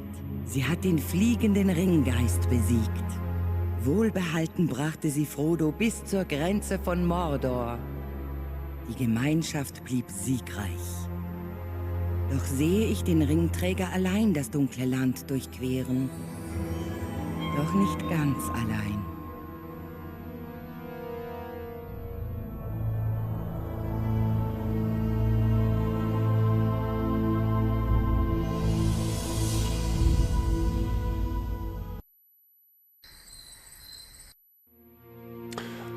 Freunde der Sonne, Herr der Ringe, die Gefährten. PlayStation 2 Spiel. Wir sind noch 2 Stunden 48 Minuten durch. Habe ich gar nicht schlecht eingeschaut gerade. Ne? Ich glaube, das Spiel war für die meisten von euch eine Überraschung.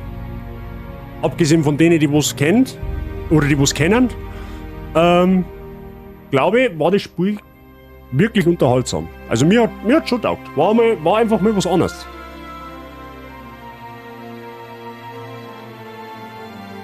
Hat die so flauschig, sehr gut. Mhm. Gerade für Leute, die wo Herr der Ringe sehr gern mengen, oder generell das Tolkien-Universum sehr gern mengen. Klar, das Spiel haben wir Sauron besiegt. Nein, den haben wir noch nicht besiegt. Das kommt noch. Gerade für die Leute, die mit dem Tolkien-Universum gern was anfangen können, ist das, glaube ich, schon eine ganz willkommene Abwechslung gewesen. Ich wollte schon lange mal Herr der Ringe spielen. Klar, das Spiel ist ein bisschen edgy an manchen Stellen, ist ein bisschen cringy.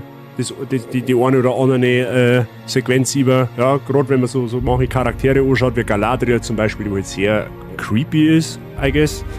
Aber das Spiel ist einfach gut, also für damalige Verhältnisse einfach super gestaltet, gut umgesetzt. Klar, kommt es jetzt nicht an ein neuwertiges Spiel. Da brauchen wir uns nicht unterhalten. Das war schon eine Reise oder ist schon eine Reise in die Vergangenheit gewesen.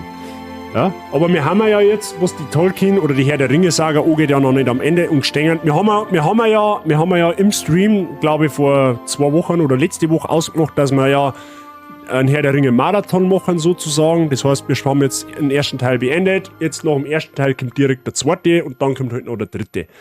Jetzt ist allerdings so, also Frage 1, ja, ich darf schon noch ein kleines bisschen machen, streamtechnisch. Jetzt ist so, ich habe ja gesagt gehabt, dass